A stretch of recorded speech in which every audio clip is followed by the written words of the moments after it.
Ananthu, Bindu, Mithun system കൊന്നവരുടെ പട്ടികയിലെ അവസാനത്തെ പേരുകൾ. ഇന്നലെ വരെ കണ്ടിട്ടില്ലാത്തവർ, ഇന്നലെ വരെ നമുക്ക് അറിയില്ലാത്തവർ. ഇന്ന് നമുക്ക് അവരെയും അവരുടെ പ്രിയപ്പെട്ടവരെയും അവരുടെ ചുറ്റുപാടുകളെയും കുറിച്ച് നന്നായി അറിയാം. നാളെ മറക്കും. നാളെ സിസ്റ്റത്തിന് പുതിയ ഇരകളുണ്ടാകും. പിടിച്ചു തിന്നുന്ന, പ്രാണവേദന കണ്ട് വിളയാടുന്ന സിസ്റ്റത്തിന് ആരുമണി കെട്ടും. സൂപ്പർ പ്രൈം ടൈമിലേക്ക് എല്ലാ പ്രേക്ഷകർക്കും സ്വാഗതം. നമ്മളോടൊപ്പം അതിഥികൾ CPM-ൽ നിന്ന് ശ്രീ SK സജീഷ്, കോൺഗ്രസിൽ നിന്ന് ശ്രീ രാജു പി നായർ, BJP-യിൽ നിന്ന് അഡ്വക്കേറ്റ് ശങ്കുട്ടി ദാസ്, RSP-യിൽ നിന്ന് ശ്രീ ഉല്ലാസ് കോവൂർ എന്നിവർ നമ്മളോടൊപ്പം തത്സമയം ചർച്ചയിലേക്ക് ചേരുകയും ചെയ്യും. ശ്രീ SK സജീഷ്, അങ്ങേക്ക് കേൾക്കാമോ? കേൾക്കാം. ശ്രീ SK സജീഷ്, തുടർച്ചയായി ഉണ്ടാകുന്ന സിസ്റ്റത്തിന്റെ വീഴ്ച കൊണ്ടുള്ള മരണങ്ങൾ ആവർത്തിക്കുമ്പോൾ അത് ജനങ്ങൾ ഇറങ്ങി നന്നാക്കണോ?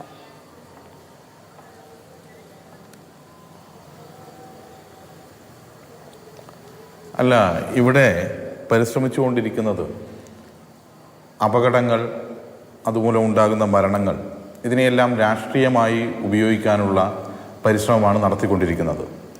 എന്തുകൊണ്ടാണ് ഇന്ന് പകൽ പ്രചരിപ്പിച്ച മറ്റൊരു കാര്യം ഇപ്പോൾ ചർച്ചയിൽ വരാഞ്ഞത് എന്ന് എനിക്കറിയില്ല. തൃശ്ശൂരിൽ ഒരു വാഹനാപകടം ഉണ്ടായി, ഒരു ബൈക്ക് അപകടം. മന്ത്രി മുഹമ്മദ് റിയാസിൻ്റെ ചിത്രം വെച്ചുകൊണ്ട് പ്രചരിപ്പിച്ചത് പാതയിലെ കുഴി മൂലം അപകടമുണ്ടായി എന്നാണ്. പിന്നീട് CCTV ദൃശ്യങ്ങൾ ഉൾപ്പെടെ പുറത്തു വന്നപ്പോൾ അത്തരം വാർത്തകളെല്ലാം മാഞ്ഞു പോകുന്ന സാഹചര്യത്തിലേക്ക് വന്നു. ആ രീതിയിലല്ല വിഷയങ്ങളെ കാണേണ്ടത്. ഇതൊക്കെ ദൗർഭാഗ്യകരമായ സംഭവങ്ങളാണ്. നമ്മുടെ എല്ലാം മനസ്സിനെ വേദനിപ്പിക്കുന്ന വിഷയങ്ങളാണ്. പല രീതിയിലുള്ള അപകടങ്ങൾ സംഭവിക്കാറുണ്ട്. ആ അപകടങ്ങൾ സംഭവിക്കുമ്പോൾ ആ അപകടങ്ങൾ ആവർത്തിക്കപ്പെടാതിരിക്കാനും ആ അപകടത്തിൻ്റെ കാരണത്തെക്കുറിച്ച് അന്വേഷിച്ച് കുറ്റക്കാർക്കെതിരായിട്ടുള്ള ശക്തമായ നിലപാട് സ്വീകരിക്കാനും എല്ലാമാണ് നാം ശ്രമിക്കേണ്ടത്. അതിനു പകരം അത്തരം നിലപാടുകളുമായി മുന്നോട്ട് പോകുമ്പോൾ തികച്ചും രാഷ്ട്രീയമായി ഇത്തരം കാര്യങ്ങളെ കാണുന്ന ഒരു രീതി കേരളത്തിൽ തുറന്നു വരികയാണ്. ഞങ്ങൾ ഈ സമീപനമല്ല ഒരു ഘട്ടത്തിലും സ്വീകരിച്ചത്. ഞങ്ങൾ ഈ സമീപനം സ്വീകരിച്ചിട്ടുമില്ല. നമുക്ക് ഓർമ്മയുണ്ട്, നേരത്തെ കേരളത്തിൽ സുനാമി ഉണ്ടായ സാഹചര്യം. ആ സാഹചര്യം ഉണ്ടായപ്പോൾ അന്ന് പ്രതിപക്ഷ അതിശക്തമായ സമരത്തിൻ്റെ നേതൃത്വത്തിലായിരുന്നു ഉണ്ടായിരുന്നത്. റജീനയുടെ വെളിപ്പെടുത്തലും മറ്റും ഉണ്ടായ ഒരു കാലഘട്ടമായിരുന്നു. അതിശക്തമായ സമരവും പോരാട്ടവും തെരുവിൽ നടക്കുന്ന ഒരു ഘട്ടമായിരുന്നു. സ്വിച്ചിട്ട പോലെയാണ് സമരങ്ങൾ അവസാനിപ്പിച്ചത്. ആ പ്രദേശത്തേക്ക് കടന്നു വന്ന മന്ത്രിമാർ വേണ്ട സൗകര്യം ഈ ഇരകളായവർക്ക് ഒരുക്കിയില്ല എന്നതിൻ്റെ പേരിൽ നാട്ടുകാരുടെ ചില പ്രതിഷേധങ്ങളുണ്ടായി. ആ പ്രതിഷേധം ഉണ്ടായപ്പോൾ അന്നത്തെ പ്രതിപക്ഷ നേതാവ് ശ്രീ VS അന്ന് പറഞ്ഞത്, മന്ത്രിമാർ വരുന്നത് രക്ഷാപ്രവർത്തനത്തിനാണ്, അവരെ തടയുന്ന പ്രവർത്തനം ഒരു കാരണവശാലും ഉണ്ടാകരുത് എന്നുള്ള നിലപാടാണ് സ്വീകരിച്ചത്. അതേപോലെ തന്നെയാണ് അന്ന് പാർട്ടിയുടെ സംസ്ഥാന സെക്രട്ടറിയും നിലപാട് സ്വീകരിച്ചത്. ഇതെല്ലാം നമ്മുടെ മുന്നിലുള്ള കാര്യമാണ്. എന്നാൽ മരണത്തെയെല്ലാം രാഷ്ട്രീയവൽക്കരിക്കാനും അതിൽ എന്തെങ്കിലും രാഷ്ട്രീയ നേട്ടം കൊയ്യാൻ വേണ്ടി കഴിയുമോ എന്നെല്ലാമുള്ള ദൗർഭാഗ്യകരമായ ഒരു രീതി കേരളത്തിൽ ഉപയോഗപ്പെടുത്തുകയാണ് എന്ന് നാം കാണേണ്ടതുണ്ട്. അതാണിവിടെ പ്രതിപക്ഷവും മറ്റുള്ളവരുമെല്ലാം സ്വീകരിക്കുന്നത്. മരണം അങ്ങേയറ്റത്തെ ദുഃഖമുണ്ടാക്കുന്നതാണ്. അങ്ങേയറ്റം ഇപ്പോൾ ഇവിടെ ഇരിക്കുമ്പോൾ പോലും നാം ഓരോരുത്തരും വലിയ പ്രയാസത്തിലാണ്. ഇവിടെ ഈ ചർച്ച ആരംഭിക്കുന്നതിന് മുമ്പ് അല്പം നേരത്തെ എത്തിയതുകൊണ്ട് നിങ്ങൾ നേരത്തെ സംരക്ഷണം ചെയ്ത മിഥുൻ്റെ വാർത്തകളെല്ലാം കേൾക്കുമ്പോൾ നമ്മുടെ എല്ലാം മനസ്സ് നോവുന്നതാണ്. അത്തരം മനസ്സ് നോവലുകൾ എല്ലാ മനുഷ്യർക്കുമുള്ളതാണ്. പക്ഷേ അതിനെ രാഷ്ട്രീയമായി ഉപയോഗിച്ച് നേട്ടം കൊയ്യാൻ ശ്രമിക്കുന്ന രീതി ശരിയല്ല എന്ന് മാത്രമേ എനിക്ക് ഈ വേളയിൽ സൂചിപ്പിക്കാനുള്ളൂ. ശരി, ശ്രീ SK സജീഷ്, ഇപ്പോൾ അങ്ങ് പറഞ്ഞു, ഇപ്പോൾ പ്രകൃതി ദുരന്തങ്ങൾ ഉണ്ടാകുമ്പോൾ നമുക്കൊന്നും ചെയ്യാനില്ല. അത് ആരുടെയും കുറ്റം കൊണ്ടോ സിസ്റ്റത്തിന്റെ പ്രശ്നം കൊണ്ടോ അല്ല ഉണ്ടാകുന്നത്. അതിപ്പോൾ ഓഖി ആകട്ടെ, സുനാമി ആകട്ടെ, വയനാട് പോലെയുള്ള ഉരുൾപൊട്ടൽ ദുരന്തങ്ങളാവട്ടെ, പുത്തുമലയിൽ ഉണ്ടാകുന്നതാവട്ടെ, എവിടെയാണെങ്കിലും നമുക്കൊന്നും ചെയ്യാനില്ല. ബാക്കിയുള്ള ജീവനുകളെ തേടിയെടുത്ത് കണ്ടുപിടിക്കുക, അവർക്ക് ആവശ്യമായ തുടർ സഹായങ്ങൾ നൽകുക എന്നല്ലാതെ നമുക്കൊന്നും ചെയ്യാൻ കഴിയില്ല. അപ്പോൾ അപകടങ്ങൾ ഉണ്ടാകും, സ്വാഭാവികമാണ്. അപകട കെണികൾ ഉണ്ടാക്കി വെച്ചിരിക്കുന്ന സിസ്റ്റത്തെ നമ്മൾ എങ്ങനെ അഡ്രസ്സ് ചെയ്യണം ശ്രീ SK സജീഷ്? പിന്നെ എല്ലാ മനുഷ്യർക്കും അത് കണ്ട് ബുദ്ധിമുട്ടും വേദനയുമാണ് ഉണ്ടാവുക. പക്ഷേ അത്തരം മനുഷ്യർ പ്രതികരിക്കേണ്ട ചില രീതികൾക്ക് അപ്പുറത്തേക്കുള്ള പ്രതികരണങ്ങളെയോ സ്വഭാവങ്ങളെയോ സ്വഭാവ രീതികളെയോ നമ്മൾ എങ്ങനെയാണ് മനസ്സിലാക്കേണ്ടത്?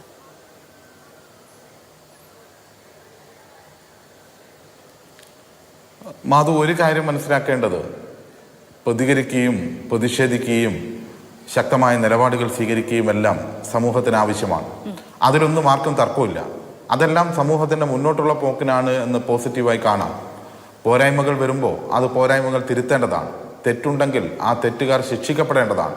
ഇതെല്ലാം ശരിയാണ്. പക്ഷേ ആ രീതിയല്ല കേരളത്തിൽ തുടർച്ചയായി സ്വീകരിക്കപ്പെടുന്നത്. ഇവിടെ ഏത് ഉണ്ടാകുമ്പോഴും ആ വിഷയങ്ങളെ ഒരു രാഷ്ട്രീയ ലാക്കോടുകൂടി, ഒരു ദുഷ്ടലാക്കോടുകൂടി പലരും ഉപയോഗപ്പെടുത്തുന്നു എന്നതാണ് കേരളത്തിലെ ഇപ്പോഴത്തെ ദൗർഭാഗ്യകരമായ സാഹചര്യം. ഇപ്പോൾ നമുക്കറിയാം, ഈ സംഭവവുമായി ബന്ധപ്പെട്ട് തന്നെ നമ്മൾ പരിശോധിച്ചാൽ സ്കൂളുകൾ തുറക്കുന്ന സമയത്ത് വിദ്യാഭ്യാസ വകുപ്പ് കൃത്യമായി നിർദ്ദേശം സ്കൂളുകൾ സുരക്ഷയുമായി ബന്ധപ്പെട്ട് കഴിഞ്ഞ മെയ് 13 തന്നെ സർക്കുലറിലൂടെ എല്ലാ സ്കൂളുകൾക്കും വിദ്യാഭ്യാസ ഓഫീസുകളിലേക്കും എല്ലാം എത്തിച്ചിട്ടുള്ളതാണ്. അതിലെ 9ാമത്തെ നിർദ്ദേശത്തിൽ വളരെ കൃത്യമായി സ്കൂളിലേക്കുള്ള വഴി, സ്കൂൾ പരിസരം, അതുപോലെ തന്നെ കോമ്പൗണ്ട് എന്നിവിടങ്ങളിലുള്ള വൈദ്യുത പോസ്റ്റ്, ഇലക്ട്രിക് ലൈൻ തുടങ്ങിയ മറ്റ് കാര്യങ്ങൾ, സുരക്ഷിത വേലിയില്ലാത്ത ട്രാൻസ്ഫോമറുകളുണ്ടെങ്കിൽ അത്തരം കാര്യങ്ങളെല്ലാം പരിശോധിക്കുകയും അത് അറിയിക്കുകയും ചെയ്യണമെന്നെല്ലാം നിർദ്ദേശം നൽകിയതാണ്. ആ നിർദ്ദേശം പാലിക്കുന്ന കാര്യത്തിൽ എവിടെയാണോ പോരായ്മയുണ്ടായത് അത്തരം പോരായ്മകളെല്ലാം അതിരൂക്ഷമായി തന്നെ പരിശോധിക്കുകയും അതിൻ്റെ പേരിൽ നടപടികൾ സ്വീകരിക്കും. ഇപ്പോൾ ആ സ്കൂളിൽ സ്കൂൾ മാനേജ്മെൻറ്റിന് സർക്കാർ നോട്ടീസ് അയച്ചിട്ടുണ്ട്. മാനേജ്മെൻറ്റ് പേരിൽ നടപടി സ്വീകരിക്കുന്ന രീതിയിലുള്ള നോട്ടീസ് അയച്ചിട്ടുണ്ട്. അതുപോലെ തന്നെ സ്കൂളിലെ അവിടുത്തെ ഹെഡ് മിസ്ട്രസിനെ സസ്പെൻഡ് ചെയ്തിട്ടുണ്ട്. മറ്റ് നടപടികളുമെല്ലാമായി സർക്കാർ മുന്നോട്ട് പോവുകയാണ്. നമുക്ക് സുരക്ഷിതത്വം ഉറപ്പുവരുത്താൻ തീരുമാനങ്ങളെടുക്കുകയും ആ തീരുമാനം യഥാവിധി അറിയിക്കുകയും എല്ലാം ചെയ്യേണ്ടതുണ്ട്. അത് ചെയ്യുന്നുണ്ട്. അതോടൊപ്പം ഉദ്യോഗസ്ഥലത്തിൽ ഏതെങ്കിലും രീതിയിൽ അത് നടപ്പിലാക്കുന്ന കാര്യത്തിൽ വീഴ്ചയുണ്ടായിട്ടുണ്ടെങ്കിൽ ആ വീഴ്ചക്കെതിരായി ശക്തമായ നിലപാട് സ്വീകരിക്കണം. അതിലൊന്നും ആർക്കും തർക്കമില്ല. പക്ഷേ ഇവിടെ സ്വീകരിക്കുന്ന രീതി എന്ന് പറയുന്നത്, ഇപ്പോൾ ഞാനും മാധവും സംസാരിക്കുമ്പോഴുള്ള ഒരു രീതിയിലേക്കല്ല ഇനി ഈ ചർച്ച പോലും മാറാൻ വേണ്ടി പോകുന്നത്. എന്തെല്ലാം എടുത്തിട്ട് പ്രയോഗിക്കും, ഏതെല്ലാം രൂക്ഷമായ വാക്കുകൾ പ്രയോഗിക്കും, ഏതെല്ലാം രീതിയിൽ മന്ത്രിമാരെയും ഗവൺമെൻറ്റിനെയും എല്ലാം പറയാം, അതെല്ലാം ചെയ്യുന്ന ഒരു രീതിയിലേക്ക് മാറുന്നു എന്നത് അങ്ങേയറ്റത്തെ ദൗർഭാഗ്യകരം എന്നുള്ളതിനപ്പുറത്തേക്ക് നമുക്കൊന്നും പറയാൻ വേണ്ടി കഴിയില്ല. ശരി, ശ്രീ രാജു പി നായർ, ഇപ്പോൾ ഈ മാർഗനിർദ്ദേശങ്ങളുടെ 9ാമത്തെ പോയിന്റ് മലയാളികൾ ഏറെക്കുറെ മനഃപാഠം പഠിച്ചിരിക്കുന്നു. ഈ പോയിന്റ് നടപ്പിലാക്കുക ആരുടെ ഉത്തരവാദിത്തമായിരുന്നു? അതിൽ വീഴ്ച വരുത്തിയിട്ടുണ്ട് എങ്കിൽ അത് കണ്ടുപിടിക്കേണ്ടത് ആരുടെ ഉത്തരവാദിത്തമായിരുന്നു? അതിനൊപ്പം ഈ എല്ലാ സിസ്റ്റങ്ങളിലും, അതായത് എല്ലാ വകുപ്പുകളുടെയും സിസ്റ്റങ്ങളിലുണ്ടായ പ്രശ്നങ്ങൾ അത് കണ്ടുപിടിക്കേണ്ടതും പരിഹരിക്കേണ്ടതും അങ്ങനെയൊന്നും സംഭവിച്ചിട്ടുണ്ട് എന്ന് മനസ്സിലാകേണ്ടതും ആരുടെ ഉത്തരവാദിത്തമായിരുന്നു? ഇപ്പോൾ പല കാലങ്ങളിൽ പല ദുരന്തങ്ങൾ ഉണ്ടായ സമയത്ത്, പല പ്രതിഷേധങ്ങൾ ഉണ്ടായ സമയത്ത്, പ്രതിപക്ഷത്തിന്റെ ഭാഗത്തുനിന്ന് ഉണ്ടായ സമയത്ത് മരണത്തിന്റെ വ്യാപാരികൾ എന്ന തരത്തിലുള്ള വിമർശനം പോലും നിങ്ങൾ കേട്ടിട്ടുണ്ട്. അതായത് ഒരു പ്രശ്നം ഉണ്ടാകുന്ന സമയത്ത്, ഒരു മരണം ഉണ്ടാകുന്ന സമയത്ത്, അല്ലെങ്കിൽ മരണങ്ങൾ ഉണ്ടാകുന്ന സമയത്ത് രാഷ്ട്രീയമായി അതിനെ ഉപയോഗിക്കുന്നു എന്ന വിമർശനം നിങ്ങൾ കേട്ടിട്ടുണ്ട്, മാധ്യമങ്ങൾ കേട്ടിട്ടുണ്ട്. അതായത് ആ വിമർശനം ഉന്നയിക്കുന്ന മാധ്യമങ്ങളെല്ലാം രാഷ്ട്രീയ താല്പര്യമുള്ള മാധ്യമങ്ങൾ എന്ന നിലയ്ക്ക് കേട്ടിട്ടുണ്ട്. അതായത് ഈ രീതി മാത്രമാണോ ഇപ്പോഴത്തെ വിമർശനങ്ങൾക്ക് അടിസ്ഥാനം? മാധു, അങ്ങ് ആദ്യത്തെ ഘട്ടത്തിൽ ചോദിച്ച ചോദ്യം ഇത് പരിഹരിക്കേണ്ടിയിരുന്നത് ആരുടെ ഉത്തരവാദിത്തമാണെന്നുള്ളതാണ്. നമ്മളെല്ലാം വിശ്വസിക്കുന്നത് അത് പരിഹരിക്കേണ്ട ഉത്തരവാദിത്തം അവിടുത്തെ അധ്യാപകർ മുതൽ PTA മുതൽ അവിടുത്തെ മറ്റ് വിദ്യാഭ്യാസ വകുപ്പിനകത്തുള്ള AEO DEO മുതൽ അങ്ങോട്ടേക്കുള്ള മുഴുവൻ സംവിധാനമായിരുന്നു ഉറപ്പാക്കേണ്ടതെന്നുള്ളതാണ്. അതാണ് ഒരു സിസ്റ്റം എന്ന് പറയുന്നത്. അപ്പം നമ്മളെല്ലാം വിശ്വസിക്കുന്നത് അത് ശരിയാക്കേണ്ടത്, ഇത്തരത്തിലൊരു അപകടം ഒഴിവാക്കാനുള്ള ബാധ്യത സിസ്റ്റത്തിനും ഉണ്ടായിരുന്നു എന്നുള്ളതാണ്. പക്ഷെ ദൗർഭാഗ്യവശാൽ CPM ചിന്തിക്കുന്നത് അതിൻ്റെ എല്ലാം ഉത്തരവാദിത്തം മരണപ്പെട്ടു പോയ ആ കുഞ്ഞിനായിരുന്നു എന്നുള്ളതാണ്. അതുകൊണ്ടാണല്ലോ മന്ത്രിമാരുൾപ്പെടെ മരണം സംഭവിച്ചത് ആ കുഞ്ഞവിടെ വലിഞ്ഞു കയറിയിട്ടാണ് എന്ന് പറയുന്ന സാഹചര്യം ഉണ്ടായത്. അതാണ് ഇവിടുത്തെ ഏറ്റവും പ്രധാനപ്പെട്ട പ്രശ്നം. ഇപ്പോൾ മാധു ചോദിച്ച പോലെ ഏതെങ്കിലും ഭാഗത്ത് സർക്കാരിൻ്റെ പരാജയം ഉണ്ടായിട്ടുണ്ടെങ്കിൽ ആ പരാജയം പ്രതിപക്ഷം ചൂണ്ടിക്കാണിക്കും. അതിനകത്ത് സംശയമൊന്നുമില്ല. പ്രതിപക്ഷം ചൂണ്ടിക്കാണിക്കുന്നത് എന്തിനാ? പ്രതിപക്ഷം ചൂണ്ടിക്കാണിക്കുന്നത് നാളെ ഇത്തരത്തിലുള്ള അപകടം ആവർത്തിക്കാതിരിക്കാൻ വേണ്ടിയിട്ടാണ്. പക്ഷെ അങ്ങനെ പ്രതിപക്ഷം ചൂണ്ടിക്കാണിക്കുന്നതിനെ മുഴുവൻ രാഷ്ട്രീയമായും, അതല്ലെങ്കിൽ അതൊക്കെ ഈ സർക്കാരിനെ അട്ടിമറിക്കാൻ വേണ്ടി ഏതോ വലിയ ഗൂഢാലോചനയുടെ ഭാഗമായിട്ട് ഒക്കെ ചിന്തിക്കുന്ന ഒരു വലിയ ഒരു ഇൻസെക്യൂരിറ്റി, ഒരു വലിയ അരക്ഷിതബോധത്തിലാണ് പിണറായി വിജയൻ ഇരിക്കുന്നത്. ഒരു ഫാസിസ്റ്റ് ചിന്താഗതിയാണ്. ഞങ്ങളെ ആര് വിമർശിച്ചാലും ഞങ്ങളെ കൊല്ലാൻ വരുന്നേ എന്ന് ചിന്തിക്കുന്ന ഒരു ഫാസിസ്റ്റ് ചിന്താഗതി, ഒരു ഭയത്തിൻ്റെ രാഷ്ട്രീയമാണ്. അതൊരു അരക്ഷിതബോധത്തിൻ്റെ രാഷ്ട്രീയം. അതാണ് സജീഷും ഇവിടെ പറയുന്നത്. നമ്മൾ നോക്കൂ, ഇപ്പോൾ ഈ സ്കൂളിനകത്തുണ്ടായ സംഭവത്തിൽ തന്നെ ഇവിടെ സൂചിപ്പിച്ചല്ലോ, 2019 വയനാട് സുൽത്താൻ ബത്തേരിയിൽ ഒരു സ്കൂളിനകത്ത് ഒരു കുട്ടി പാമ്പ് കടിയേറ്റ് മരിച്ച സാഹചര്യത്തിലുണ്ടായപ്പോൾ അന്ന് പ്രതിപക്ഷം ആവശ്യപ്പെട്ടത് എന്താ? ലോക്സഭാ പ്രതിപക്ഷ നേതാവായി ഇപ്പോഴത്തെ, അന്ന് വയനാട് MP ആയിരുന്ന ശ്രീ രാഹുൽ ഗാന്ധി തന്നെ മുഖ്യമന്ത്രിക്ക് കത്തെഴുതി മുഴുവൻ സ്കൂളിനകത്തും ഒരു സുരക്ഷാ ഓഡിറ്റ് നടപ്പാക്കണം എന്ന് അദ്ദേഹം കത്തെഴുതി. പ്രതിപക്ഷ നേതാവ് VD സതീശൻ അന്ന് അദ്ദേഹം പ്രതിപക്ഷ നേതാവ്, അദ്ദേഹം കത്ത് കൊടുത്തു, സർക്കാരിന് കത്ത് കൊടുത്തു, സ്കൂളുകളിൽ മുഴുവൻ ഓഡിറ്റ് ചെയ്യണം എന്നുള്ള ആവശ്യം മുന്നോട്ട് വെച്ചു. ഇതൊന്നും ചെയ്തില്ല എന്നുള്ളത് കൊണ്ടല്ലേ മിഥുൻ നമുക്കിപ്പോൾ ഒരു രക്തസാക്ഷിയായിട്ട് മാറുന്നത്? അപ്പോൾ സർക്കാരിൻ്റെ ശ്രദ്ധയിൽപ്പെടുത്തിയ കാര്യങ്ങൾ പോലും ഇത്തരത്തിലുള്ള അലംഭാവം ഉണ്ടാവുമ്പോൾ സ്വാഭാവികമായിട്ടും ആ സർക്കാരിനെതിരുള്ള പ്രതിഷേധം ജനങ്ങളിൽ നിന്ന് ഉയരും. ഇപ്പോൾ സജീഷ് ഇവിടെ എന്ന് പറയുന്നു നടപടിയെടുക്കും അല്ലെങ്കിൽ മറ്റു കാര്യങ്ങൾ ചെയ്യും. ഇത് നമ്മൾ സ്ഥിരം കേൾക്കുന്ന പല്ലവിയല്ലേ? ഓരോ അപകടം ഉണ്ടാകുമ്പോഴും നടപടിയെടുക്കുമെന്ന് പറയുന്നതിനല്ലാതെ എന്ത് നടപടിയെടുക്കുന്നു എന്നുള്ളതാണ് ഇതിനകത്ത് ഏറ്റവും പ്രധാനപ്പെട്ട പ്രശ്നം. അപ്പോൾ ഒന്ന് ഭരണപരമായ വീഴ്ച ഉണ്ടാവും. രണ്ടാമത്തേത് ധാർമ്മികമായ വലിയ പ്രശ്നം ഉണ്ടാവുന്നത്. കാരണം ഈ മന്ത്രിമാരെല്ലാം ഇവരെല്ലാം ചെയ്യുന്നത് എന്താ? തങ്ങളുടെ ഉത്തരവാദിത്തത്തിൽ നിന്ന് ഒഴിഞ്ഞു മാറി മറ്റാരുടെയെങ്കിലും തലയിലേക്ക് ഇത് വെച്ച് കെട്ടാൻ വേണ്ടിയിട്ടുള്ള ശ്രമം നടത്തിക്കൊണ്ടിരിക്കുകയാണ്. അതിന് പരുഷമായ അല്ലെങ്കിൽ വളരെ ഇൻസെൻസിറ്റീവ് ആയിട്ടുള്ള വാക്കുകൾ വരെ ഉപയോഗിക്കാം. ഒരു തരത്തിലും ഈ ഒരു അപകടം ഉണ്ടാവുമ്പോൾ ആ അപകടത്തോടൊരു മാനുഷിക സ്വഭാവമുള്ള അല്ലെങ്കിൽ ഒരു മാനവികതയുള്ള ഒരു സമൂഹം പ്രതികരിക്കേണ്ട രീതിയിലല്ല ഇന്നത്തെ ഭരണ നേതൃത്വം പ്രതികരിക്കുന്നത് എന്നുള്ളതാണ് ഏറ്റവും പ്രധാനപ്പെട്ട പ്രശ്നം. ഇത് ഒരു സ്കൂളിലൊരു സംഭവിച്ചു കഴിഞ്ഞാൽ അപ്പോൾ തന്നെ ആ കുട്ടിയുടെ കാര്യങ്ങൾ അല്ലെങ്കിൽ ഇതിനകത്തേക്ക് തങ്ങളുടെ ഉത്തരവാദിത്തം മാറ്റാൻ നോക്കുക അല്ല, മറിച്ച് അതിൻ്റെ ഉത്തരവാദിത്തം ഏറ്റെടുക്കുക എന്നുള്ളതാണ് ബാധ്യത. നോക്കൂ, കോട്ടയം മെഡിക്കൽ കോളേജിൽ ആ കെട്ടിടം തകർന്ന് വീണ് ബിന്ദു മരിക്കാനുണ്ടായ സാഹചര്യം ഉണ്ടായി. ആ കെട്ടിടം തകർന്ന് വീണ് ബിന്ദു ശ്വാസം കിട്ടാതെ പിടയുമ്പോൾ 2 മന്ത്രിമാർ അവിടെ നിന്ന് ചെയ്തതെന്താ?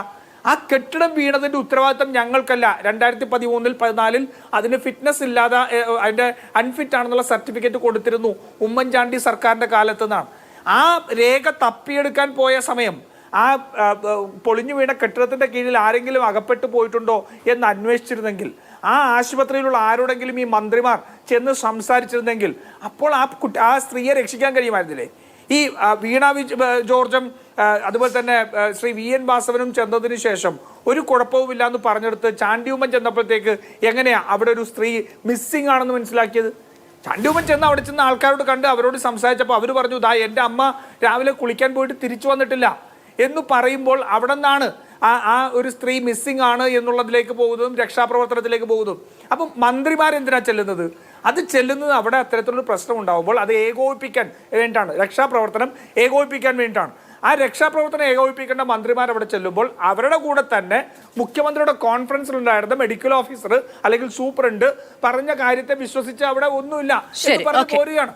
പകരം അവിടുത്തെ 10 തിരുവനന്തപുരം മെഡിക്കൽ കോളേജിൽ നിന്നാണ് ഈ പ്രശ്നങ്ങളുടെ ഒരു തുടക്കം. അന്ന് അതൊരു ഒറ്റപ്പെട്ട സംഭവമായിരുന്നു, അത് സിസ്റ്റത്തിന്റെ പ്രശ്നമായിരുന്നു. ഇത്തരത്തിലുള്ള അപകടങ്ങളോടും ദുരന്തങ്ങളോടും പ്രതികരിക്കുന്നതിന്റെ രീതിയാണ് ഇന്നത്തെ ഏറ്റവും പ്രധാനപ്പെട്ട പ്രശ്നം. ആ രീതി ചിഞ്ചുറാണി പിന്നീട് തിരുത്തിയ പരാമർശം ഒഴികെ മറ്റ് ഈ തരത്തിൽ ഈ സിസ്റ്റത്തിന്റെ പ്രശ്നമാണ്, ഈ ഓരോ വകുപ്പിന്റെയും പ്രശ്നമുണ്ട് എന്ന് അക്സെപ്റ്റ് ചെയ്യുന്നൊരു രീതി ഇവിടെ ഉണ്ടായി എന്ന് തോന്നുന്നു. ഒരുപക്ഷെ തുടർച്ചയായ സംഭവങ്ങളിൽ ഒറ്റപ്പെട്ടത് എന്ന് ആവർത്തിക്കാനുള്ള ഒരു മനംമടുപ്പ് കൊണ്ടായിരിക്കാം. എന്തായാലും ഇവിടെ അതിനെ ന്യായീകരിക്കുന്നതോ തള്ളിപ്പറയുന്നതിനോ ഉള്ള ഒരു ശ്രമം, ഒറ്റപ്പെട്ടതെന്നോ പറയാനുള്ള ഒരു ശ്രമം പിന്നീട് ഉണ്ടായിട്ടില്ല എന്നത് എടുത്തു പറയേണ്ടത് തന്നെയാണ്.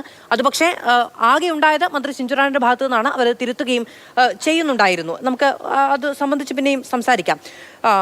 അഡ്വക്കേറ്റ് ശങ്കുട്ടിദാസ്, പക്ഷേ ഈ സിസ്റ്റം എന്ന് പറയുന്നതിനെ വല്ലാതെ അങ്ങ് അപരവൽക്കരിക്കുന്നുണ്ട്. അതായത് അത് സർക്കാരുമായോ ഭരണ സംവിധാനവുമായോ ബന്ധമുള്ള ഒന്നല്ല. അത് അങ്ങനെ സർക്കാരിനോ ഭരണ സംവിധാനത്തിനോ ഇച്ഛാശക്തി കൊണ്ട് നിയന്ത്രിക്കാൻ കഴിയുന്നതിന് അപ്പുറത്തുള്ള എന്തോ ഒരു പ്രശ്നമാണ്.